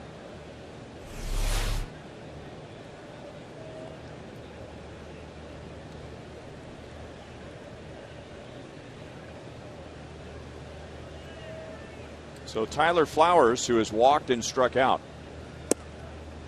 And for the most part, Davis is in good shape in regard to his pitch count. He has thrown 92. And they're just now starting to move around in the Royals bullpen. Davis so far has only had one inning where he has thrown 20 or more pitches. Inside 2-0. He got off to a great start today as far as pitch count in the first and second innings. 17 pitches to get through the first two. Yeah, and third and fourth is when he struggled. And he got out of the third unscathed, but they got him in the fourth.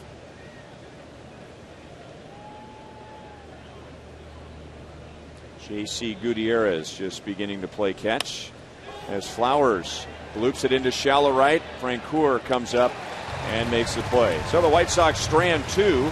Davis pitches 6 innings in his third straight start. The Royals are down 2-1.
Here's comedian and talk show host Dennis Miller, who is in town along with news analyst and best-selling author Bill O'Reilly. Their Bold and Fresher tour. They'll be at the Midland tonight and taking in the Royals and the White Sox. He looks all relaxed. And looks like he used a pillow comb to get his hair done this morning.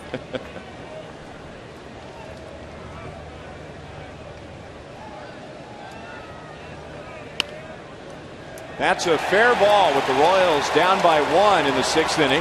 Alcides Escobar will be at second base with nobody out. All right, we got some action coming on the Sonic Slam inning here. Mike Clayton, you got a chance, $100 could work for you, but it would really work a lot better for the Royals if one of them would connect. Speaking of connecting, Hosmer did last night.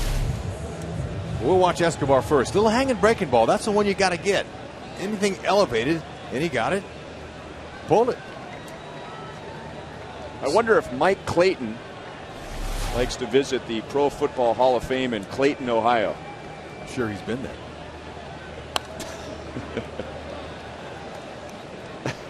0-1 on Eric Hosmer. Let's try again. That looks more like Mike Canton to me, who would visit the Pro Football Hall of Fame in Canton, Ohio. Okay. We knew what you meant. All right. Sometimes it's hard with these names that come up here. We're happy they're entering the Sonic Slam contest here. It's going to work right here. Come on, Haas. 1 ball, 1 strike. You know, he hit a changeup last night at 83 on the inner half. I mean, he hit it over 400 feet. Was a beauty. He has an infield single, which was a little bloop over the mound in the 3rd inning, and he's flied to left. And he pulls it to the right side. So at the minimum, he gets Escobar over to 3rd. The crowd here today appreciates that, as the tying run is 90 feet away. Just play the game. Every time you come to the plate, there's a situation. You want to move that runner over with nobody out, get him over there. Now the infield is going to play in. Salvi can just try to look back up that middle with him in. A lot of hole, big hole right there up the middle. He's trying to guide it up there, or if you get him a breaking ball up like Escobar did, you pound it. Ball 1. Salvador typically is very good in situations like this because he does not do what a lot of the young hitters have been doing this year, and that is try to do too much. I mean, he really just shortens up and tries to put the ball in play. You got to be looking up here, so get one up. And I said that even before seeing those numbers, just thinking in my mind of who would you like to come up in a situation like this. So the league average, getting the runner home from 3rd with less than 2 outs, is successful 50% of the time. Sal is successful 75% of the time. They're trying to tie him up because they know he likes that ball out over the plate, so they're coming in hard here. Now Quintana, he took a peek to see who was on deck. He goes, uh-oh, there's Billy.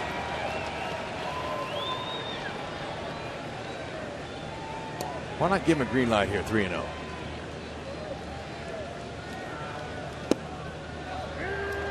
Nothing he could do with that pitch. 3-1. Same situation here. Look him up. Up in the zone, get a fly out there somewhere and get that run home. Yeah, and then you don't want that one.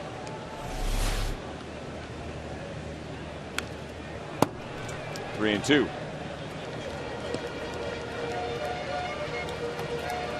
Hud mentioned Sal lost his 11-game hitting streak. It was a week ago today was the 11th straight game with a hit.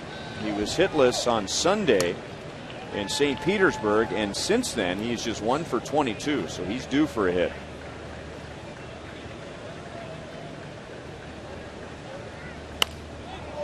Fouls it away, and he's also one of the best in the league hitting with runners in scoring position. And again, I get back to that's a result of not, quote, trying to do too much in situations like these. No, and you can see him. He's trying to lay that ball out there with his swings. They're going to have a little meeting here. They're talking about Billy Butler on deck, Salvi, and what's the best pitch we can get him on here.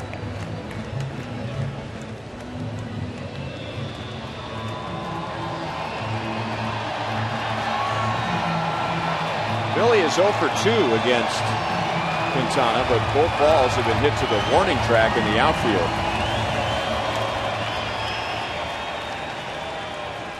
Looking for a bus driver. Somebody got to step up and drive.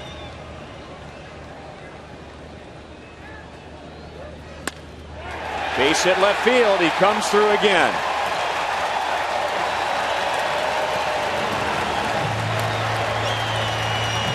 All right, that's how you do it. Lead off double. Hosmer gets him over. Salvi gets him in.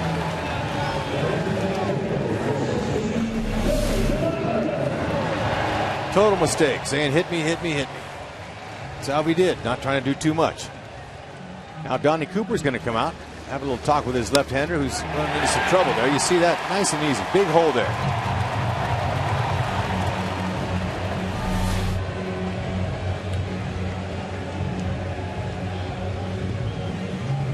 And they're working now in the White Sox bullpen.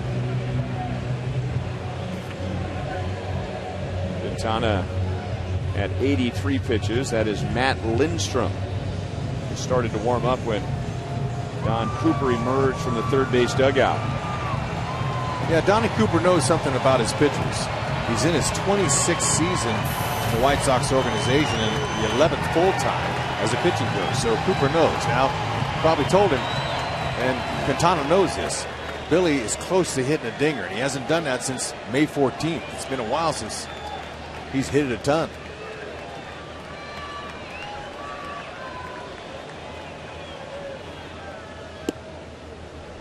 Breaking ball for a strike. Billy flied to the warning track in left center field in the second inning and then flied to the track in center field in the fourth. So he has just missed Quintana twice.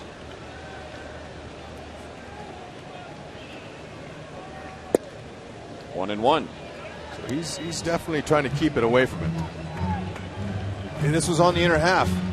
And you live dangerously when you're throwing a power hitter in there, and that was over the middle of the plate. So I'm sure Donnie Cooper said, hey, look, stay on the outer half of this guy.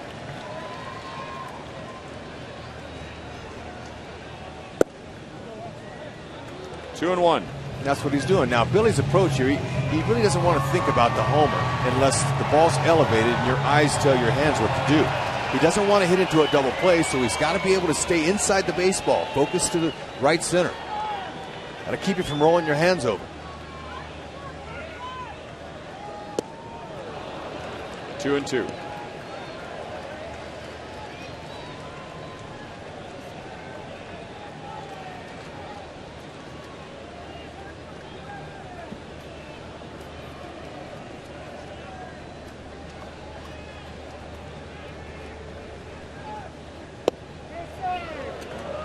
Three balls, two strikes. Yeah, he's not giving in. I wouldn't expect him to get anything here either. He probably going to give him the same pitch, see if Billy will swing at it. And pull hitters, they top those and ground them into double plays. Don't want that here.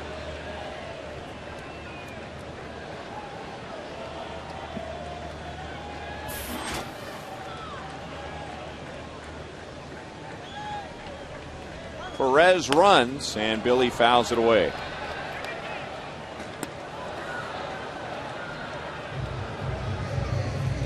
Ned Yost trying to avoid the ground ball in a double play. At the same time, putting a lot of trust in Billy.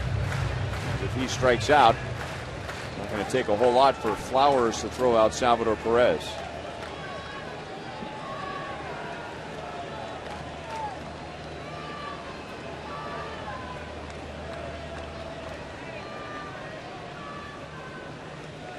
Running again, and Billy pulls it foul.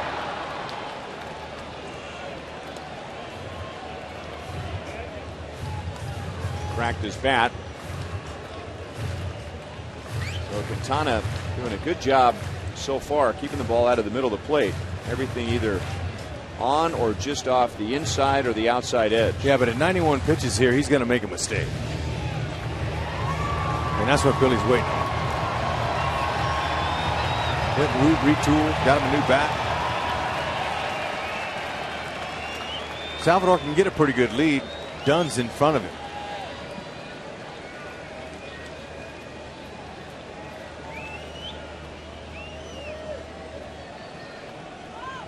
Perez runs for a third time, and Billy takes ball four to put two on for Lorenzo Cain. That is Quintana's first walk, and it comes with one out in the sixth inning. And Ventura's going to take him out.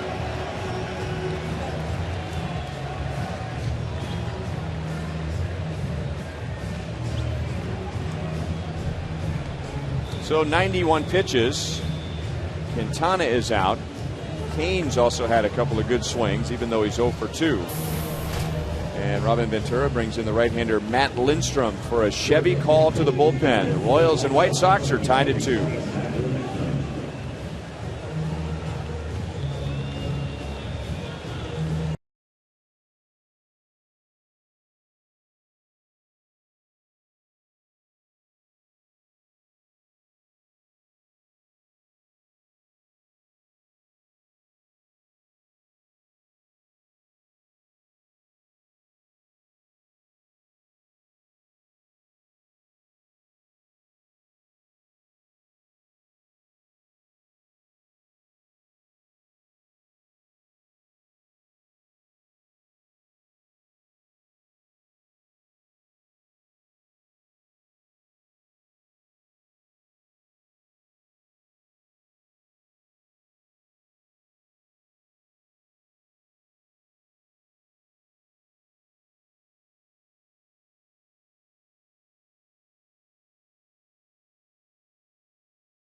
2 on, 1 out.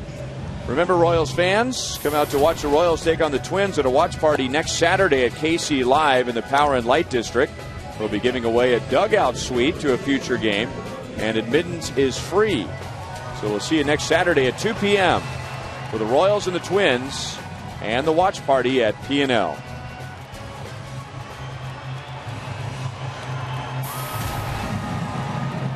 So Matt Lindstrom inherits Perez at second, Butler at first. Perez single in this inning has tied the game at 2. Hey, he can be a little wild. You saw that. Those numbers there. He's got a fastball, 92 to 95, pretty straight. Slider and a changeup.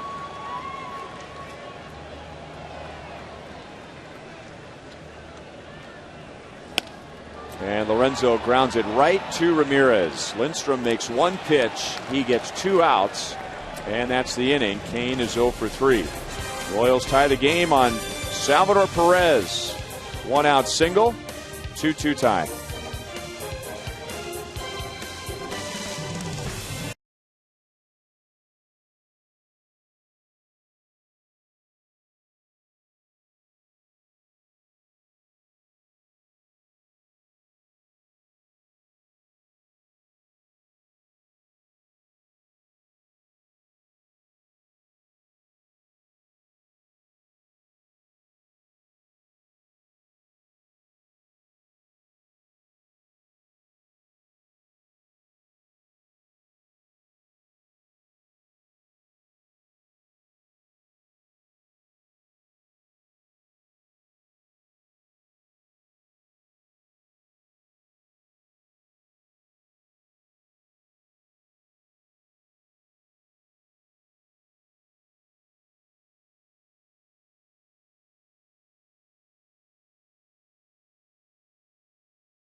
By Dodge. Visit Dodge.com or your local Dodge dealer today.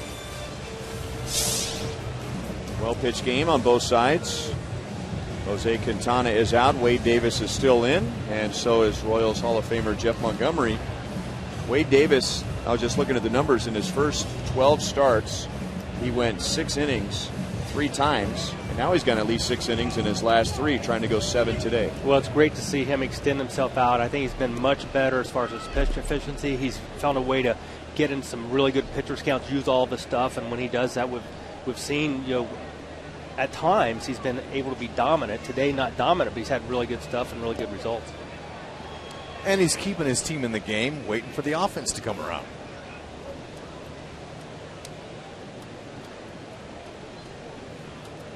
Really what you want to do. Now you hope a guy has his A stuff, but when he doesn't, he's able to pitch out of trouble. He did in the 3rd inning.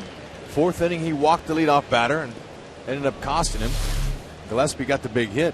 Yeah, here we see the 3rd inning. Diaz gets a nice little called strike 3. And he's really had a good cut fastball today. That was the pitch that struck out De Aza looking through the back door. That one there got it in on his hands. And De Aza, who hit a big 2-run home run in the game last night, 0 for 3 so far today with a strikeout. And tried for the same pitch. And this time, home plate umpire Mike Everett said it was a little bit outside, 2-2. But Bonnie, have you noticed his tempo, and at least over his last 3 starts, how much better it is? He's not posturing around. He's getting the ball and throwing it. Right. There's been a definite effort to pick up the pace on the mound, and I think his results have been better. See a lot of really nice plays made behind guys when they do it that way. Plus a guy that has, I guess, that confidence. And the hitters, they sense when a guy's on the attack mode, and you have to be on attack out there, because if you're not, they're gonna find a way. They're gonna look for that weakness. I like the way he's really stayed away from the big innings over these last 4 starts as well. Broke his bat. That ball not hit hard at all. Easy play for Hosmer, and De Aza is 0 for 3.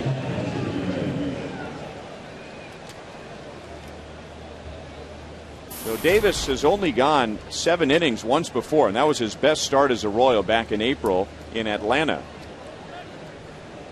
And that's first 3 times through the lineup.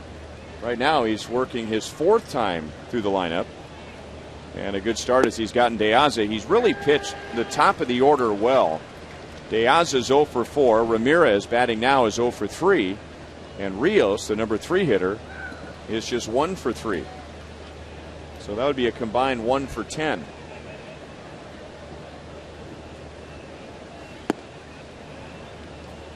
One and one. It was great to see him come out in the first inning and set the tempo, have that 1-2-3 inning to get things going, and it's really kind of like he's just kind of followed up from that on. He set it early.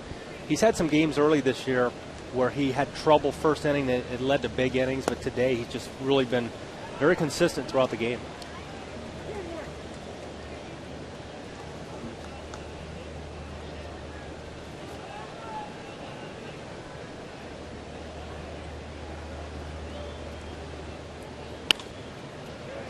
Left center field, not well hit. Kane and Lowe are there. 2 down, so Ramirez is 0 for 4. Time for a Mazda game break. Will Myers, former Royals farmhand, called up to the Tampa Bay Rays, got his first hit in Boston, and now his first home run at Yankee Stadium. Just barely got it past Brett Gardner, and that was with 3 on. First major league home run is a grand slam, but the Yankees lead the Rays 7-5. How about that? He talked that ball out of the park, didn't he? That officially was a fence scraper. It was, but you know what? Congratulations to the kid. Heck, a slam, your first big league home run off of CC Sabathia? Oh, that's bragging rights.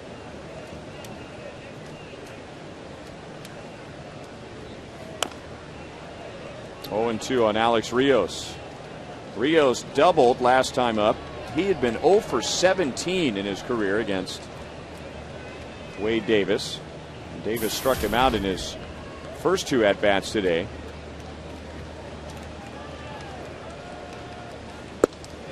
Cut fastball, got the inside. Same pitch he used to strike out Rios in the 3rd. So Wade Davis goes 7 innings for the 2nd time this year. Alex Rios on the edge of getting thrown out. So Davis goes 7. He has struck out 6. Stretch time at Kauffman Stadium. The Royals and White Sox are tied at 2. He's got to go.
Of Sluggers Blue Crew. Parents, sign your kids up.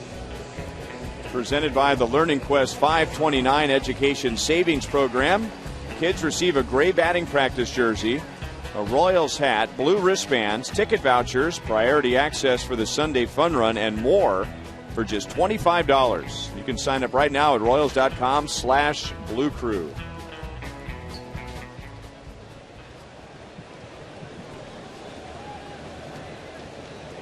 So 7 very good innings from Wade Davis. A 2-2 tie. The Royals just tied the game in the bottom of the 6th.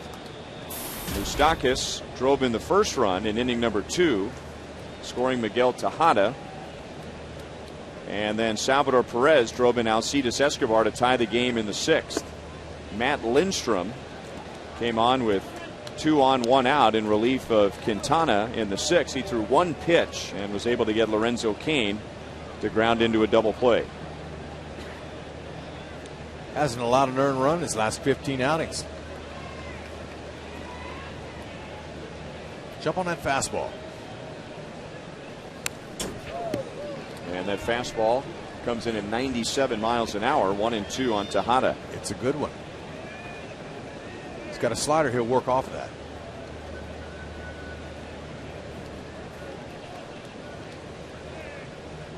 He's 3rd in the American League in appearances with 36, so they use him.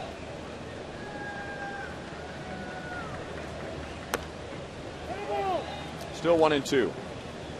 He's got a fast windup, Monty. He's real quick when he gets in there. Very quick tempo. Yeah, he picks that leg up and he goes right to his delivery.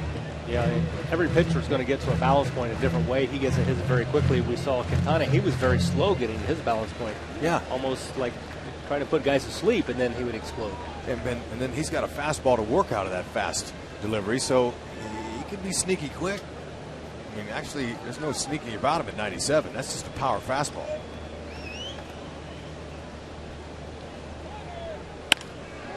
Hit hard. Keppinger dives, makes a great play, and throws out Tejada. Wouldn't you know it? He squared that ball up perfectly. Keppinger. That's the way to pick up your pitcher. Now here he is, coming right at you. Brings that leg up quick. He gets a very high leg kick too. A lot of guys just get their quad parallel with the ground. He gets his where his knee almost comes up to his chest. Very violent.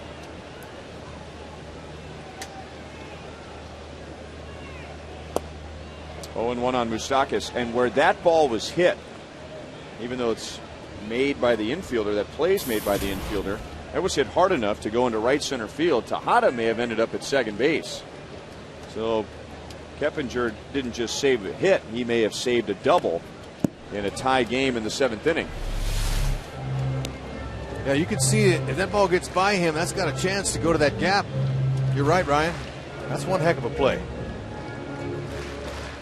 Some bat speed, hit speed. Moustakas with 2 outs in the 2nd inning. Doubled to right center field to score Tejada. Ahead in the count, 2 balls, 1 strike. He has faced Lindstrom once, and he's 0 for 1. Monty, you see him when he holds that ball up there in his glove, then he has a little twitch. I don't know if he's changing the grip. Watch him right here. It's almost a little click to say, I'm ready to go. And that's hit well, but it gets past Keppinger and into right field. So 2 more good swings for Mike Moustakas, and he's 2 out of 3. All right, Keppinger was good to his right, and they tested him to his left, and he couldn't make the play. Both balls hit hard.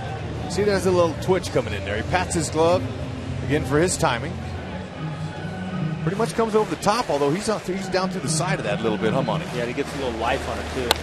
Yeah, and how about that super camera that we see, that extra slow motion? That really slows it down. And Keppinger, he looked like he hesitated a little bit, and the ball picked up speed when it hit that ground. Had some topspin on it.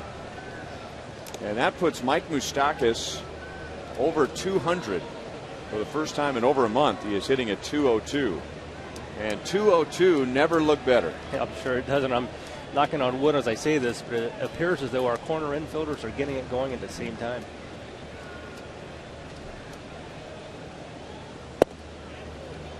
0-1 on Francoeur.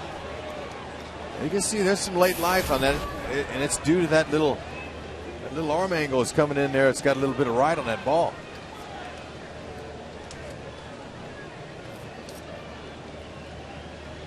Yeah, there's a lot of difference between 97 straight and 97 with late life. He has nice life on his fastball. Yeah, late life. Hitters like to call that hair. He's got some hair on that pitch. When we saw that when he got up to Mike Moustakas, he was able to do something with it. But you throw that pitch in the bottom corner of the strike zone, not a lot you can do. Francoeur has by far the most experience of any Royal against Lindstrom. They both have spent most of their career in the National League. Hard slider away, no balls, 2 strikes.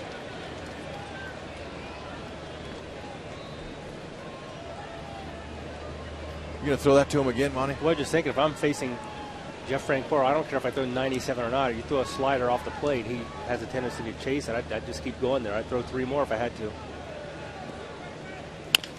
Instead, it's a fastball up and away. White Sox get the out at second base. Moustakas into second with a hard slide. So the Royals are still alive with Francoeur at first, 2 down.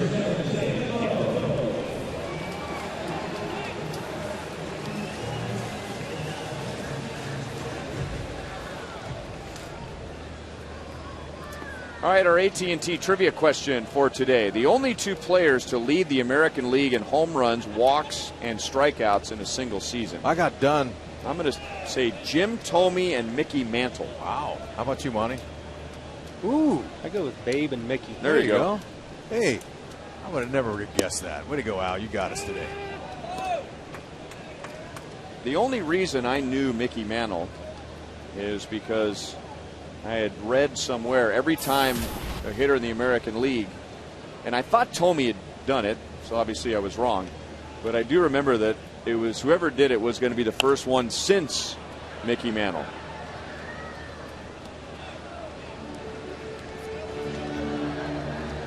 So that has nothing to do with any kind of in-depth, exhaustive research. David Lowe is grounded to short, fly to center.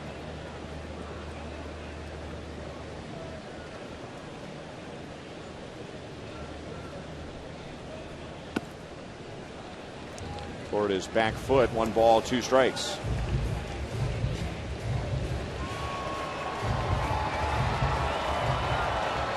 Big play in this inning was the diving stop by Keppinger at second base on a well-hit ball by Tejada.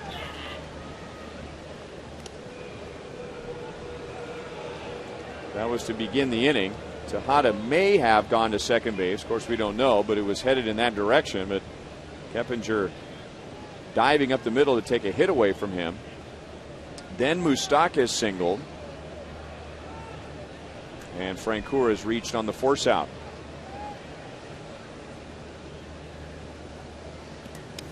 And that gets through Flowers.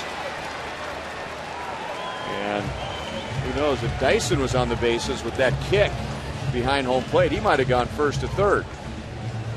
Well, we'll be seeing Dyson out there real soon now, being activated today. That speed's always fun to watch. But this one missed. When he hits the front of that plate, sometimes you don't know what's going to bounce. Flowers couldn't stay down on it. That one stayed flat, got right through the wickets. Okay, David Lowe, he's a 2-out hitting machine. See if he can doink one in there. He has driven in 11 runs. 9 have come with 2 outs. Struck him out. Nasty slider down and in. So Lindstrom, with some help from his defense, pitches a scoreless 7th, and we go to the 8th in a 2-2 tie.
afternoon. New York beating Tampa Bay right now 7-5. We talked about Will Myers, first homer, a grand slam.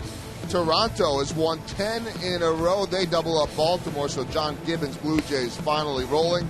And Colorado trounces the Washington Nationals in D.C. 7-1 is the score there. How about the answer to our Sprint Unlimited answers, most surprising season so far? And Bartolo Colon, 33%. Of course, he has had his ups and downs, including the drug suspensions, but Bartolo Colon, the winner at 33%, according to the fans. You know what, Ryan and Rex and Monty, what I would say might be the most surprising is that CC Sabathia right now has a 4.09 ERA. Well, you know you're pretty good when a 4.09 ERA is headline news. Chevy called to the bullpen. Tim Collins takes over in the 8th, so Royals unable to support Wade Davis with enough runs to qualify for the win, but Davis goes 7 innings and gives up just 2 runs. Going 7 innings for the second time this year, and at least 6 innings now in his last 3. Fouled away by Adam Dunn.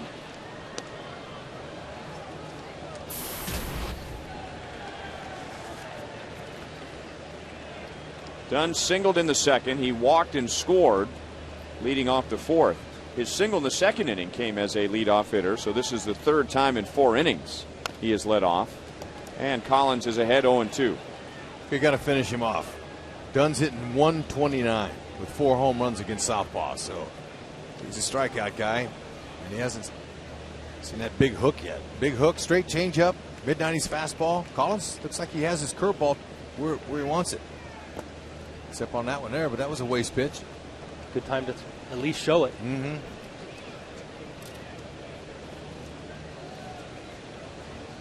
He's put himself in a position, a lot of things he can do here with Adam Dunn now.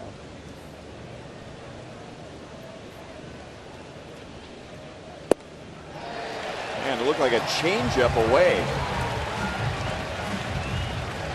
So Dunn strikes out for the first time today and the 87th time this year. Okay, now typically he's got a straight change, but this one had some nice movement on it.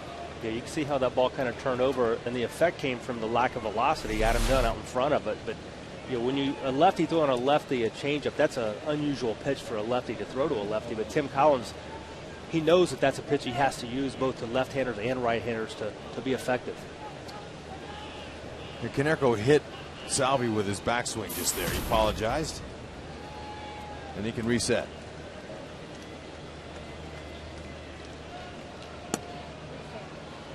Down and in, ball 1.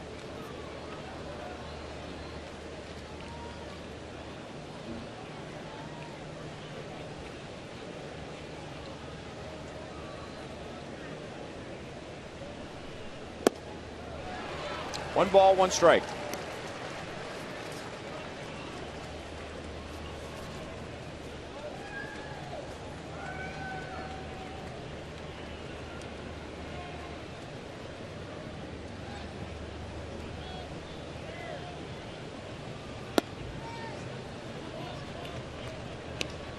Paul Konerko has faced Tim Collins only twice, and he's 0 for 2 with a strikeout. Konerko, no home runs and just 1 RBI so far this year against the Royals, and that was last night with a bases loaded walk, and now he cracks his bat. Escobar makes the play, has plenty of time, and Konerko is out number 2. Sure is nice when you know the runners. Okay, that play there. If a guy can run, that's going to be a close play at first base. But Paulie, he's not exactly the swiftest of foot. Escobar knew it, took his time, catches it, gets a nice little crow hop, some momentum going towards first base for his throw. We call that a routine play.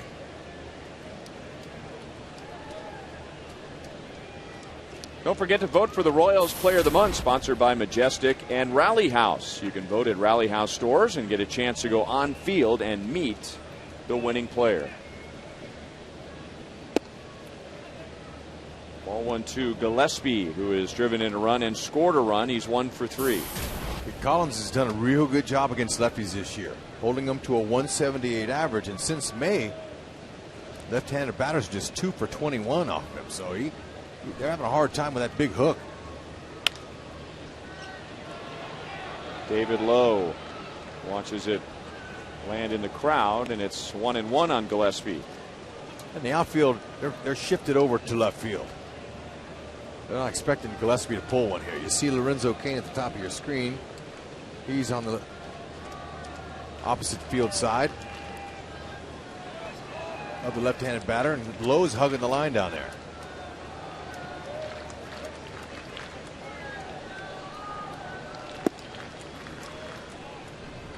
Two and one.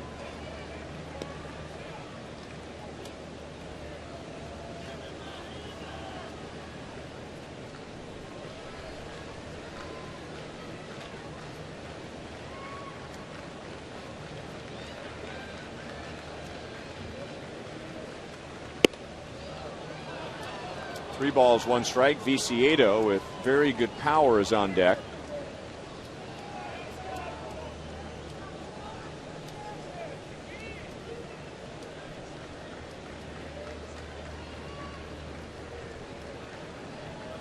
And the Royals have Aaron Crow in the bullpen.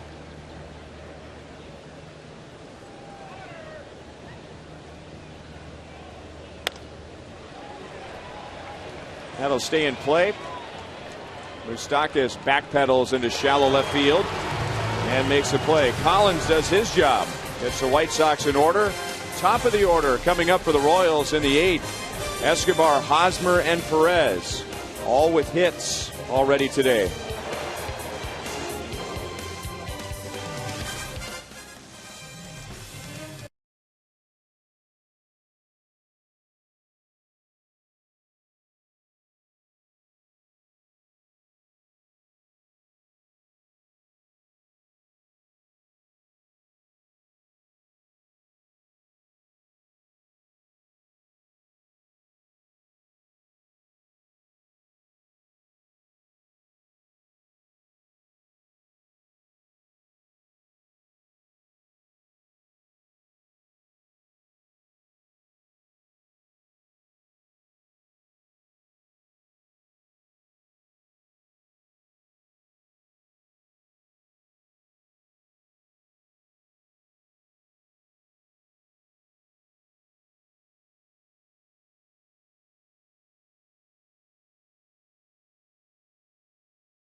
Top of the order, and the last time Alcides Escobar led off an inning, he doubled and scored the game-tying run. Escobar, Hosmer, Perez against Jesse Crain, who has a 0.55 ERA. On Thursday in Minnesota, he pitched his 28th consecutive scoreless outing, which is a White Sox team record. So the Royals are going to get a pitcher on a roll, to say the least, in the bottom of the 8th. He's on top of his game. He's a veteran. Well, he really is, and I know as a relief pitcher, you get a string of scoreless appearances going like that, the confidence that comes with it. You feel like you're going out there and it's going to be a 0 on the board. So hopefully the Royals here in the bottom half of the 8th can change that for him. Yeah, what features is his fastball slider change. Got a little bit of movement on that fastball. There's the hard slider. Right, it's a hard slider. It's going to give you something to hit.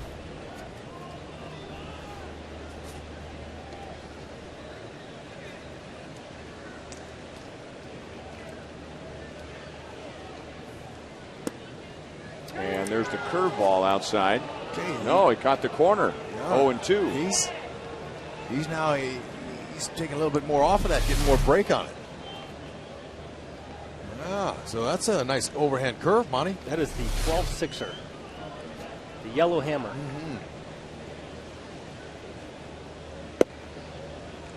Didn't get that call. 1 ball, 2 strikes. Royals scored in the second. White Sox scored 2 in the fourth. And the Royals tied it in the sixth. Moustakas and Perez have driven in the Royals runs today.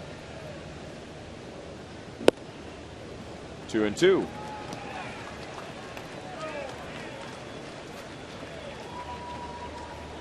I don't think Escobar has seen a fastball yet.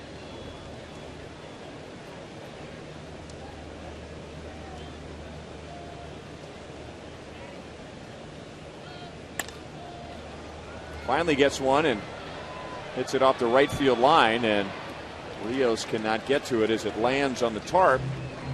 Still 2-2. Okay, he's going to continue to stay out there on Escobar unless they try to surprise him in. They don't want him pulling that ball down the line. Now, Gillespie, the third baseman, he's covering that line. He's staying over there close, and when he doubles by him like Escobar did his last time up.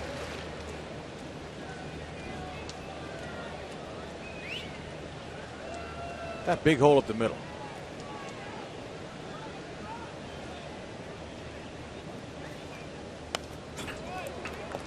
Fastball at 95, still 2-2. That may be the best pitch for Alcides Escobar to hit that he's going to see today.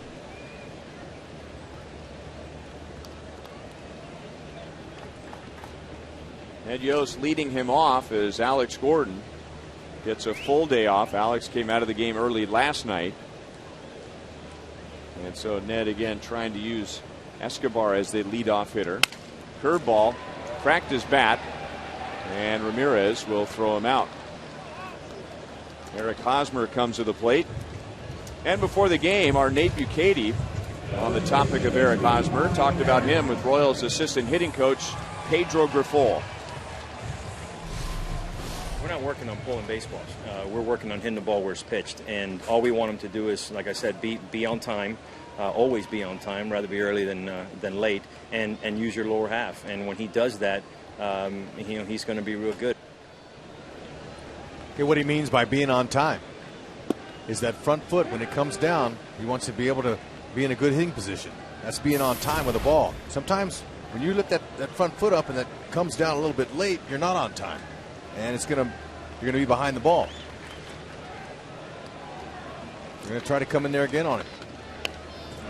Not a strike. Nope. 0-2. So now they'll show it again. Now last night we'll see it. Now watch his front foot here. We'll see what his front foot does. Okay, he's been a lot better when he leaves it down, but here he was able to keep his weight back. Okay, that was good, and then he was able to throw the head.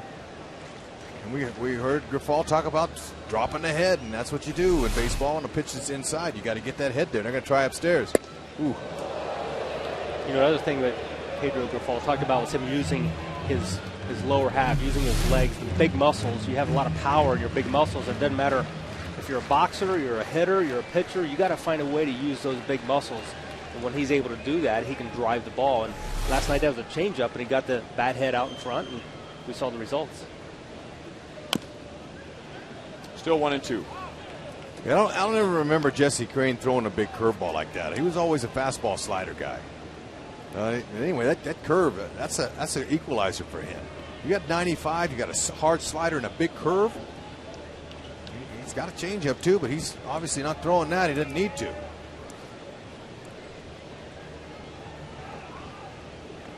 Let's see if it comes here. His changeup.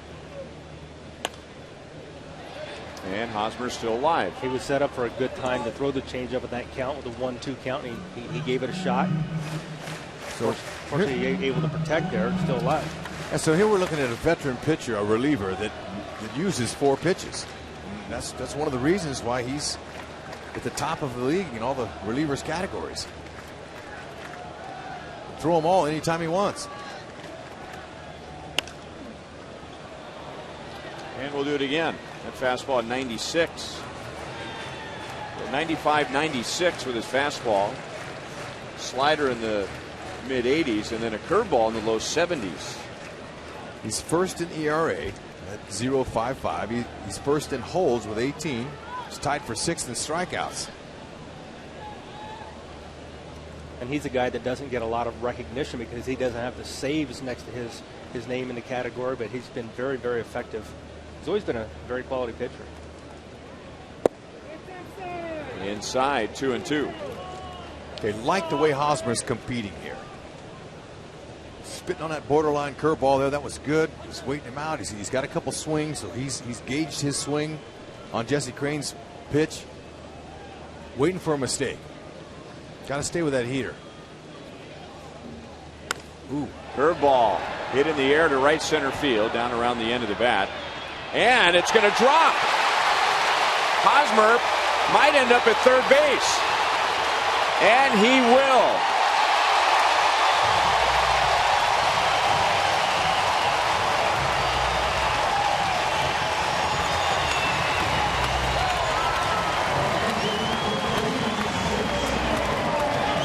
Okay, on contact, he did a good job staying with it. The ball was down low, but that ball was going to be a tweener in between them. It was a gapper all the way, and miscommunication by the outfielders allows that triple to fall. And there's nothing wrong with that. If you're a Royals, now Jesse Crane's saying, I did my job, but that ball should have been caught. So now he's going to have to pull that infield in, and they got a chance to score on Jesse Crane, which hasn't been happening very much. And that shocked everybody in the house. Even Jesse Crane, who's a veteran pitcher, wasn't backing up third base, so had that ball gotten through, the run would have scored. Good swing by Perez. You know, in watching the replay, we only saw Rios, and Hosmer's fired up, to say the least. He gets a triple. Rios did not appear to be calling for it, and yet when it dropped, he put his hands in the air to his teammate Alejandro De Azas to say what happened. Yeah, the center fielder's got to take charge there. There's no doubt.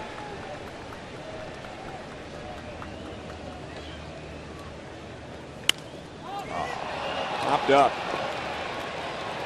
So Perez has already come through with a runner at third. That was in the sixth to tie the game. This time the White Sox get him. And Robin Ventura is going to come out with Billy Butler coming up. Nobody warming up. They're just going to talk strategy. Yeah, so let's take a look at those outfielders again. Okay, center fielder has priority. That ball had plenty of air underneath it for one of them to catch it. Now, if you're telling yourself, I got it the whole way, the center fielder, you'd be calling it all the way. But it looked like Piazza was running full speed. Rios had a better chance at it, so somebody's got to step up there. Yeah, it looked like Rios had a chance to camp under that ball and take it fairly easy, but maybe he heard something from Diaz and thinking he's going to take charge. Well, I believe it's pretty difficult to hang that on your teammate if you're not calling for the ball.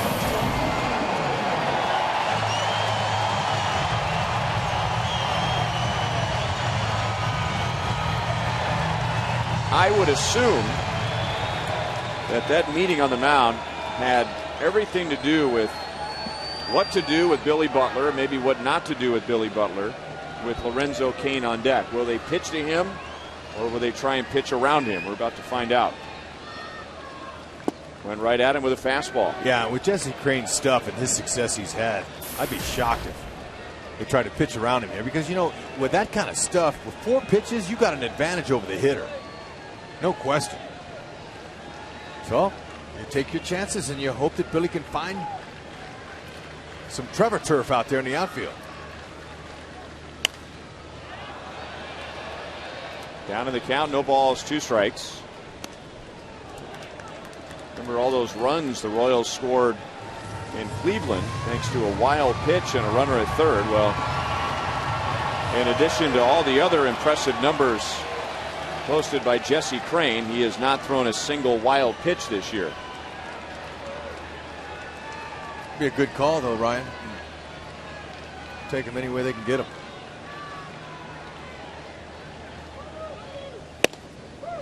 Overthrew that pitch. 1-2 on Billy.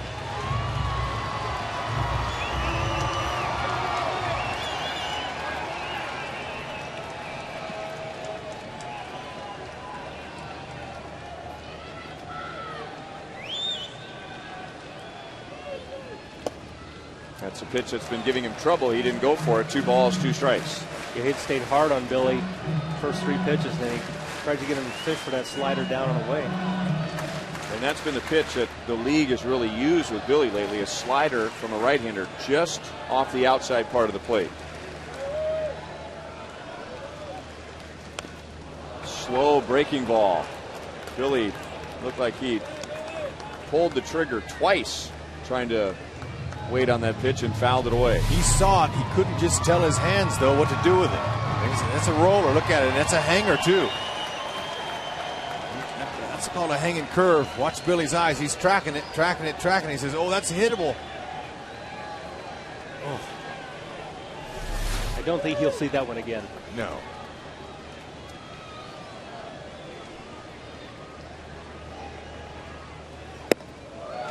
Three and 2. Kane on deck.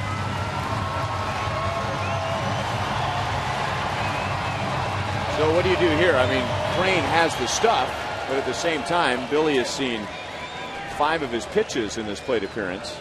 How quality of a pitch you think he's going to get here? Well, I think he's going to try to stay something hard, low and away. Whether it's a fastball or slider, I think he's got to go low and away against Billy here. I'm saying slider. And it's a breaking ball that stayed up, and Billy fouls it away. Okay, so those are 2 pitches that Billy's got to hit, and he missed. And Billy turns to home plate umpire Mike Everett, asking if that pitch was a strike. It was. Probably would have got rung up on that when you got to swing. Right, and here's the situation here, too. You don't want to get called out looking. So there's a fine line between ball 4 and a base hit. Crane's doing everything he can to keep it out of the middle. Walked him.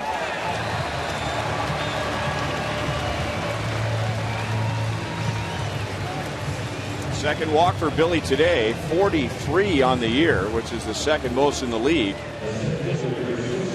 And now Lorenzo Cain.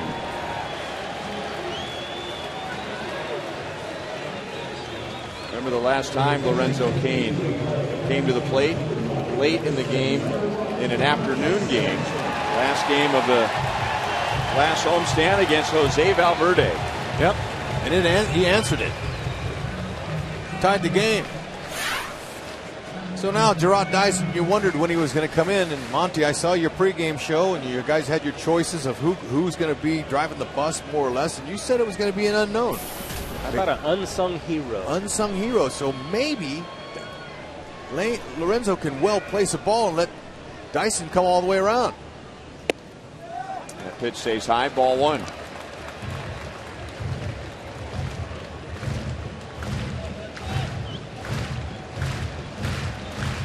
Tell you, Cain could use a big hit for confidence.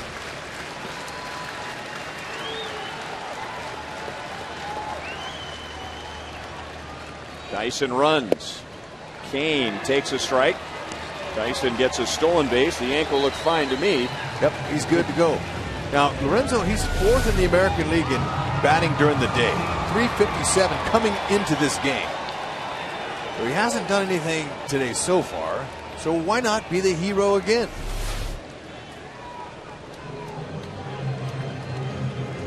He is 2 out of 5 before today against Crane with a couple of singles.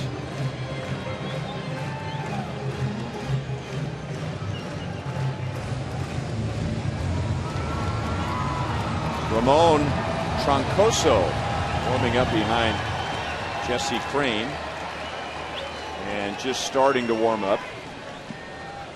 With 1 out, Hosmer tripled on a ball that dropped between Rios and De Aza in right center field. With 2 outs, Butler walked. Ooh. 1 ball, 2 strikes. So that hanging curveball can be hit. So far in this at bat, he's given him 2 pitches. That is a hanger.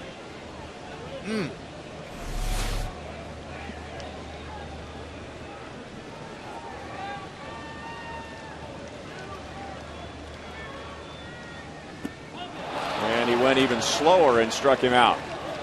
So Flowers has to throw to first, and he threw it in the dirt. So De Aza and Rios breathe a sigh of relief. Their miscommunication out in right center field did not result in a run.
brought to you by Miller Lite.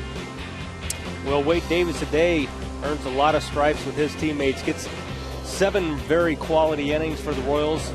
Looked very solid, gave up a couple runs in the 4th inning. But other than that, he was very, very steady, very solid. Got to like what you saw from him. Really 4 starts now in a row for Wade Davis. He's looked very solid. Yeah, 6 strikeouts, a couple wild pitches. Didn't hurt him. So it's Aaron Crow in the top of the 9th in a 2-2 tie. So Davis went 7. Gave up the 2 runs. Tim Collins was sharp in the 8th. 3 up, 3 down with a strikeout. And now Crow against the lower third of the order. Viciedo, Keppinger, and Flowers, 3 right-hand batters.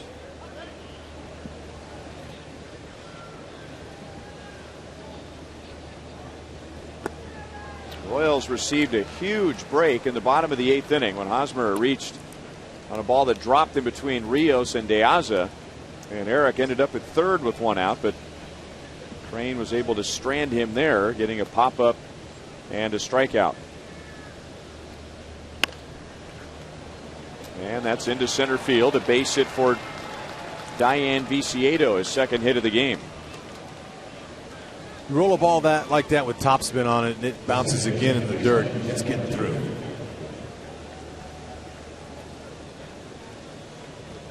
And now the White Sox will go with a pinch runner, Jordan Danks.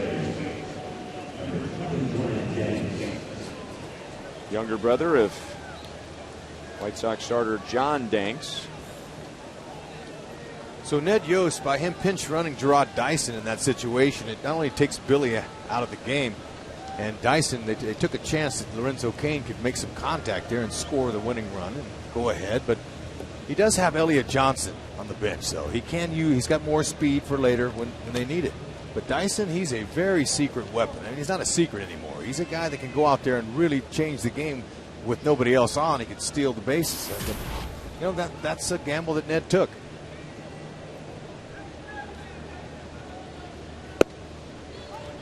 Keppinger takes a strike. He's 3 for 3 with 3 singles. He is having a down year so far. He is typically a very good number 2 hitter, which means he handles the bat well. And there's a hole on the right side with Hosmer holding Danks.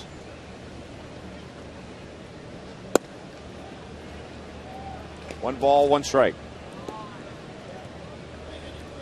Okay, Danks, he might have better speed, but he only has 1 stolen base, so can't expect him to just go out there and take off.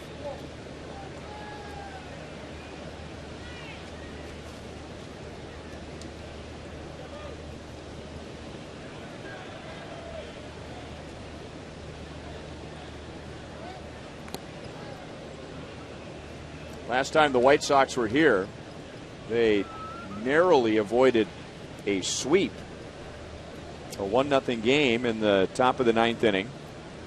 Alexei Ramirez tied the game with an infield base hit, and then the White Sox won it in extra innings on a home run by Jordan Danks. Started to go and he stopped, and it's outside. 2-1 on Keppinger. Okay, so really with nobody out, you would think that Ventura might try to move the runner, sacrifice bunt. Keppinger can do those things. I know he's 3 for 3 today. You wonder why there's no small ball over there.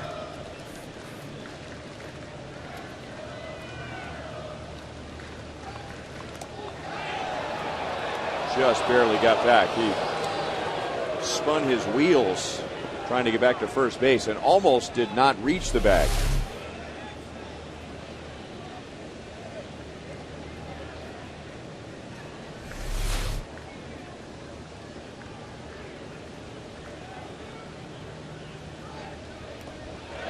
Again, close. Look at Hosmer try to sell that. I like that. And there's the advantage of having a left-handed first baseman. That glove is right there on that right side. He can just put it down and watch how Hosmer, he tags and then shows the umpire saying, we got him. Yeah, we did. Nope.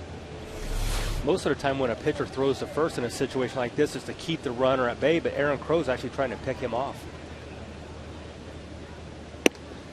And now 3-1.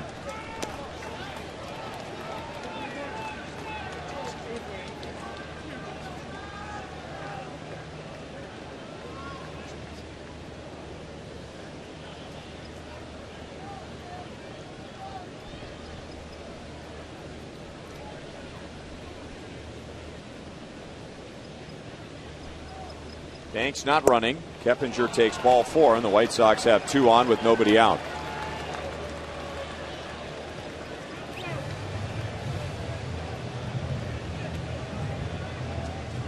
So Tyler Flowers coming up, the number 9 hitter who has some power, and Ned Yost is going to go to Greg Holland.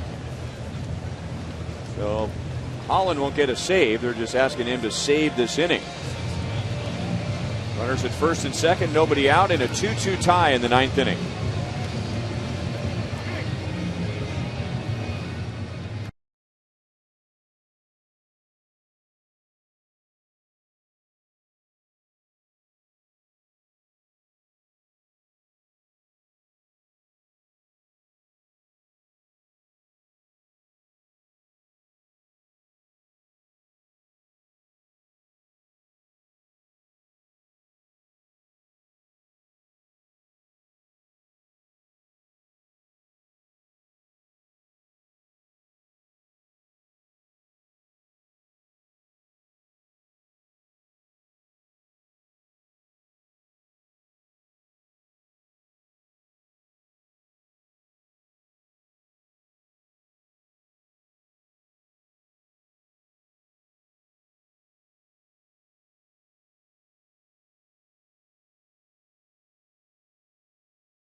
Base hit to Viciedo, but then he walked Jeff Keppinger.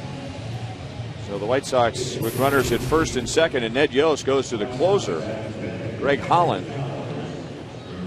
So the Royals make a move. The White Sox make a move. In a bunting situation, they will remove Tyler Flowers and send up their regular second baseman Gordon Beckham, who is getting the day off. Yeah, got to get the bunt down. Not easy against Holland either. And not going to bunt. And he takes inside, ball 1. Initially he thought about it, then he pulled it back. You know, this is obviously a time in the game where you've got to be able to advance the runners. Gives your team a chance to score on multiple opportunities with them over there with second and third, nobody, or one out anyway. He has 22 career sack bunts, none this year, and he's swinging. 1 ball, 1 strike. Let him swing away. See if he hits into a double play. Kills the inning.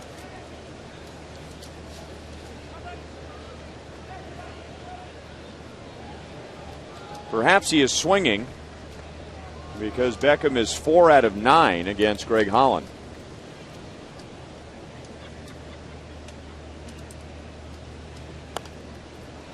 And on his hands at 97 miles an hour, 1 ball, 2 strikes. It's tough for a guy to be able to come up, you know, especially his first pinch hit opportunity of the year and face the closer. A tough situation like this. And maybe Ventura's saying, hey, look, Holland's got 3 different pitches that he uses. We'll take our chances with a base hit.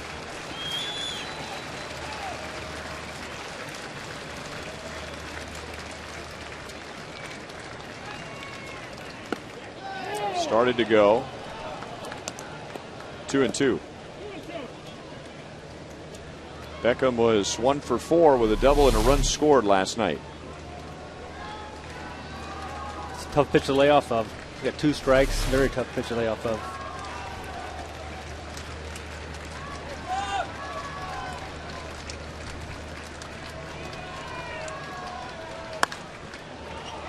Pulled foul. Hit it pretty good. Had the distance. There's an off-speed pitch. He was out in front.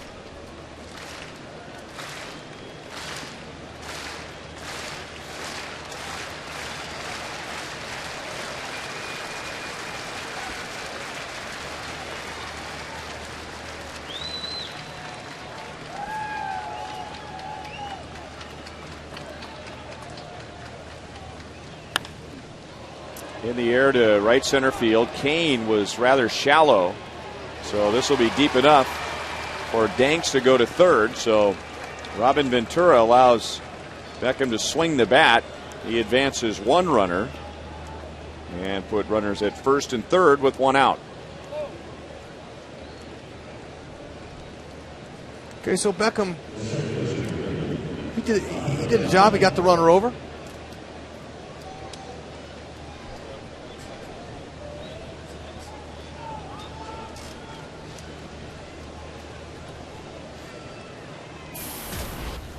Alejandro De Aza is 0 for 4. Okay, De Aza, he's grounded into just 2 double plays this year. The corner at third, Moose, he's in on the grass. Hosmer's holding the runner on, and the middle infield is playing for 2.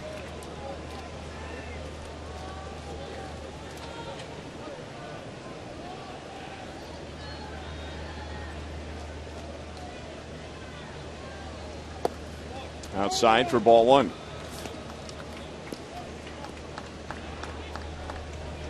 De Aza has 3 sacrifice bunts, and while this isn't a sacrifice situation, that just shows that he will bunt.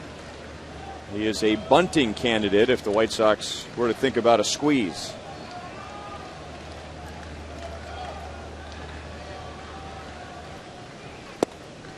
Got the outside, 1-1.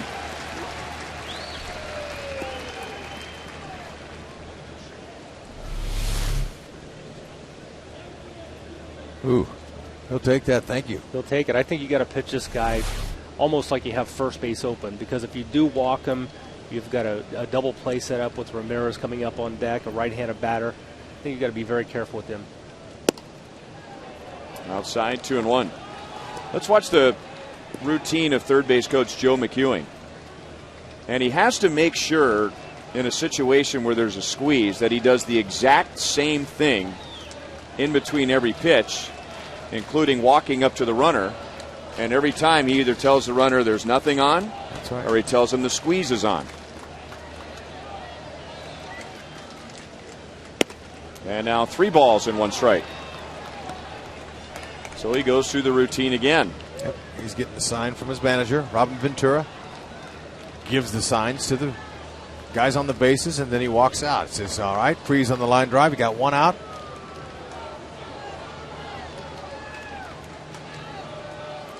But a suicide squeeze with a guy like Holland throws hard, you could take yourself out of an inning. 3-2.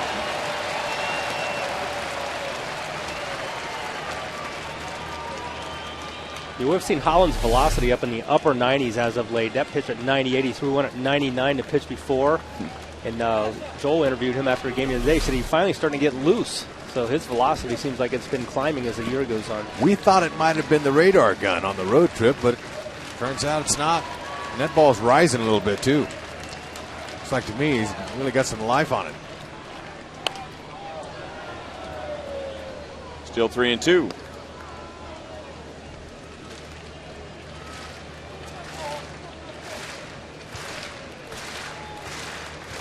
Viciedo singled off of Aaron Crow. Danks ran for him.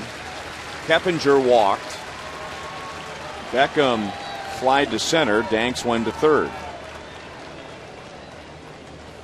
And now Salvador Perez, similar to a third base coach, steps out in front of home plate, and he goes through his series of signs just in case the White Sox try a double steal. Salvador wants to let the infield know where he's going to throw. Okay, it's time for a strikeout. Keppinger not running, and De Aza hits it to right field. Francoeur has his momentum coming forward. He makes the catch, and Danks slides in head first to give Chicago a 3-2 lead. Okay, give that run to Gordon Beckham. We're battling Holland, getting that runner over to third base. And then here's one here. It was a fastball right down the middle. De Aza with quick hands is able to do the job. Frenchie had some momentum coming in, just a little high. Would have taken a perfect throw on the plate to get him.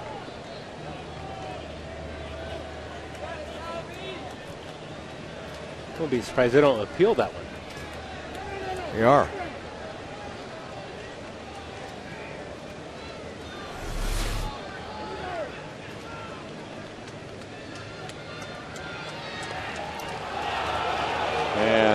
a big reaction from the crowd, as if the crowd thought they saw something. But third base umpire Tim Welke says that Jordan Danks did not leave early. When we saw the replay from the high left side, it looked like it was pretty close, so they obviously saw the same thing. 0-1 on Ramirez. Okay, let's see this if he touches up. He's supposed to leave when he catches it. Yep.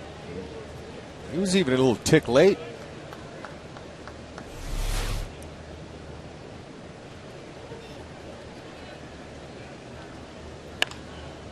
Oh, and 2 on Ramirez. So that run is charged to Crow. He had given up the base hit to Viciedo, and Danks was running for him.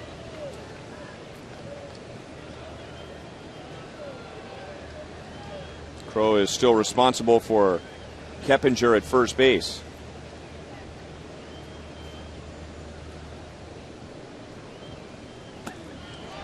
Struck him out on 3 pitches. White Sox get the first 2 on, and they take the lead on the sac fly from De Aza.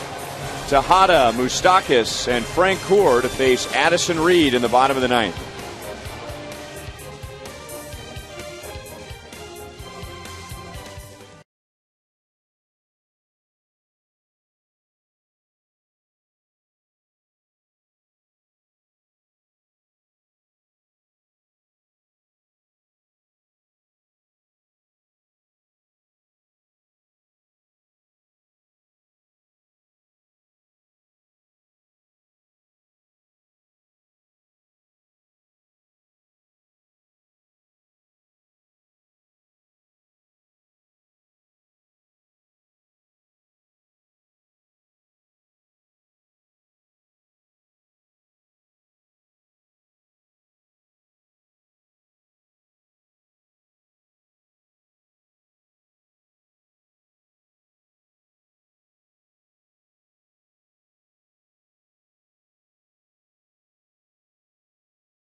Alcides Escobar leading off with Alex Gordon getting the game off.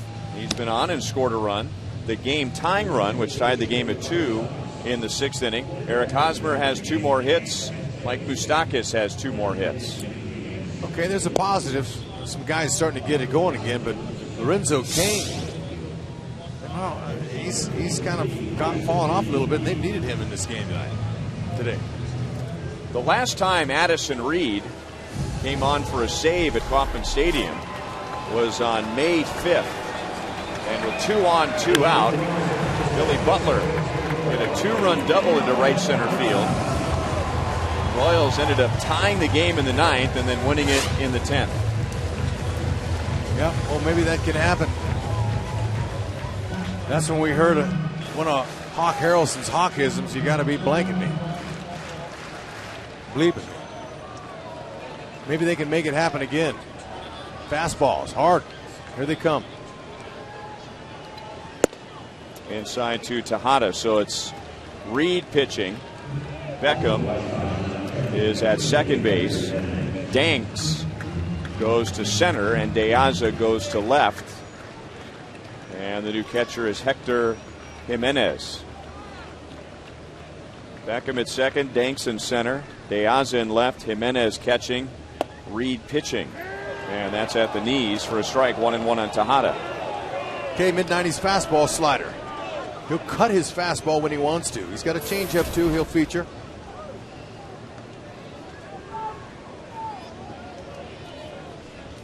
Elliott Johnson's got to be waiting, hoping that Tejada can get on.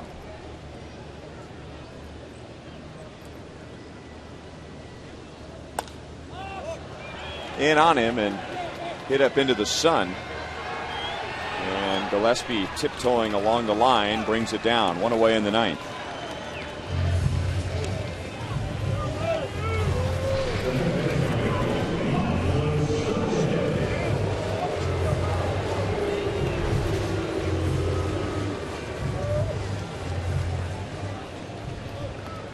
So Mike Moustakas with 2 outs in the second inning. He doubled to drive in his first run in 1 day shy of a month.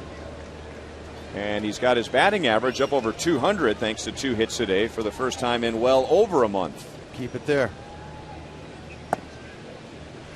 At the knees for strike 1. So Reed, good velocity and keeping it down in the strike zone.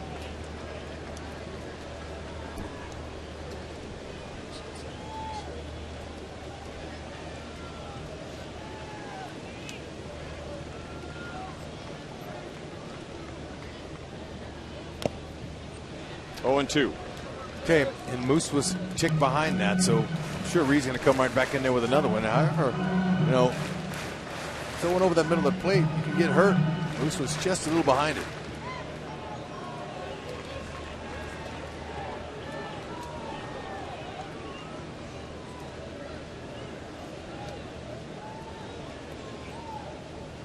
They want the pitch up, and it's up and away, 1-2. Alex Gordon is going to bat for Jeff Francoeur.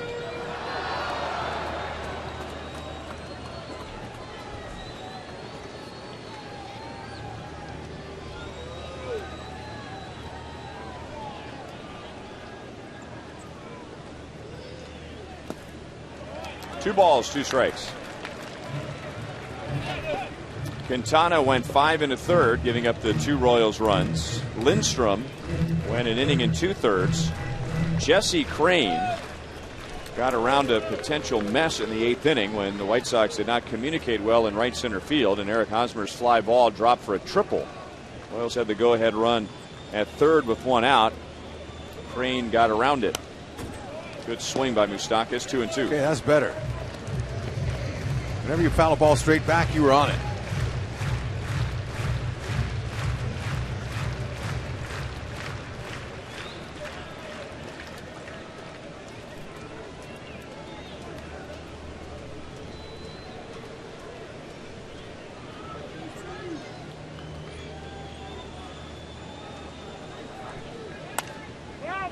Popped up. So 2 pop-ups. And this time the shortstop Ramirez makes the play. 2 down in the 9th.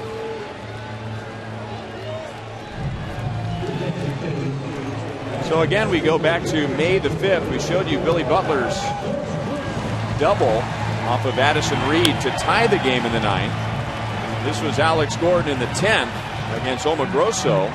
And again, Alex Rios having some trouble in the outfield. You and I doing that game together, we thought the inning was over, but the ball carried. Rios didn't get a good read, and the Royals were jumping up and down in between first and second base. I mean, a gaffer would be great, but just a base runner. Keep him alive.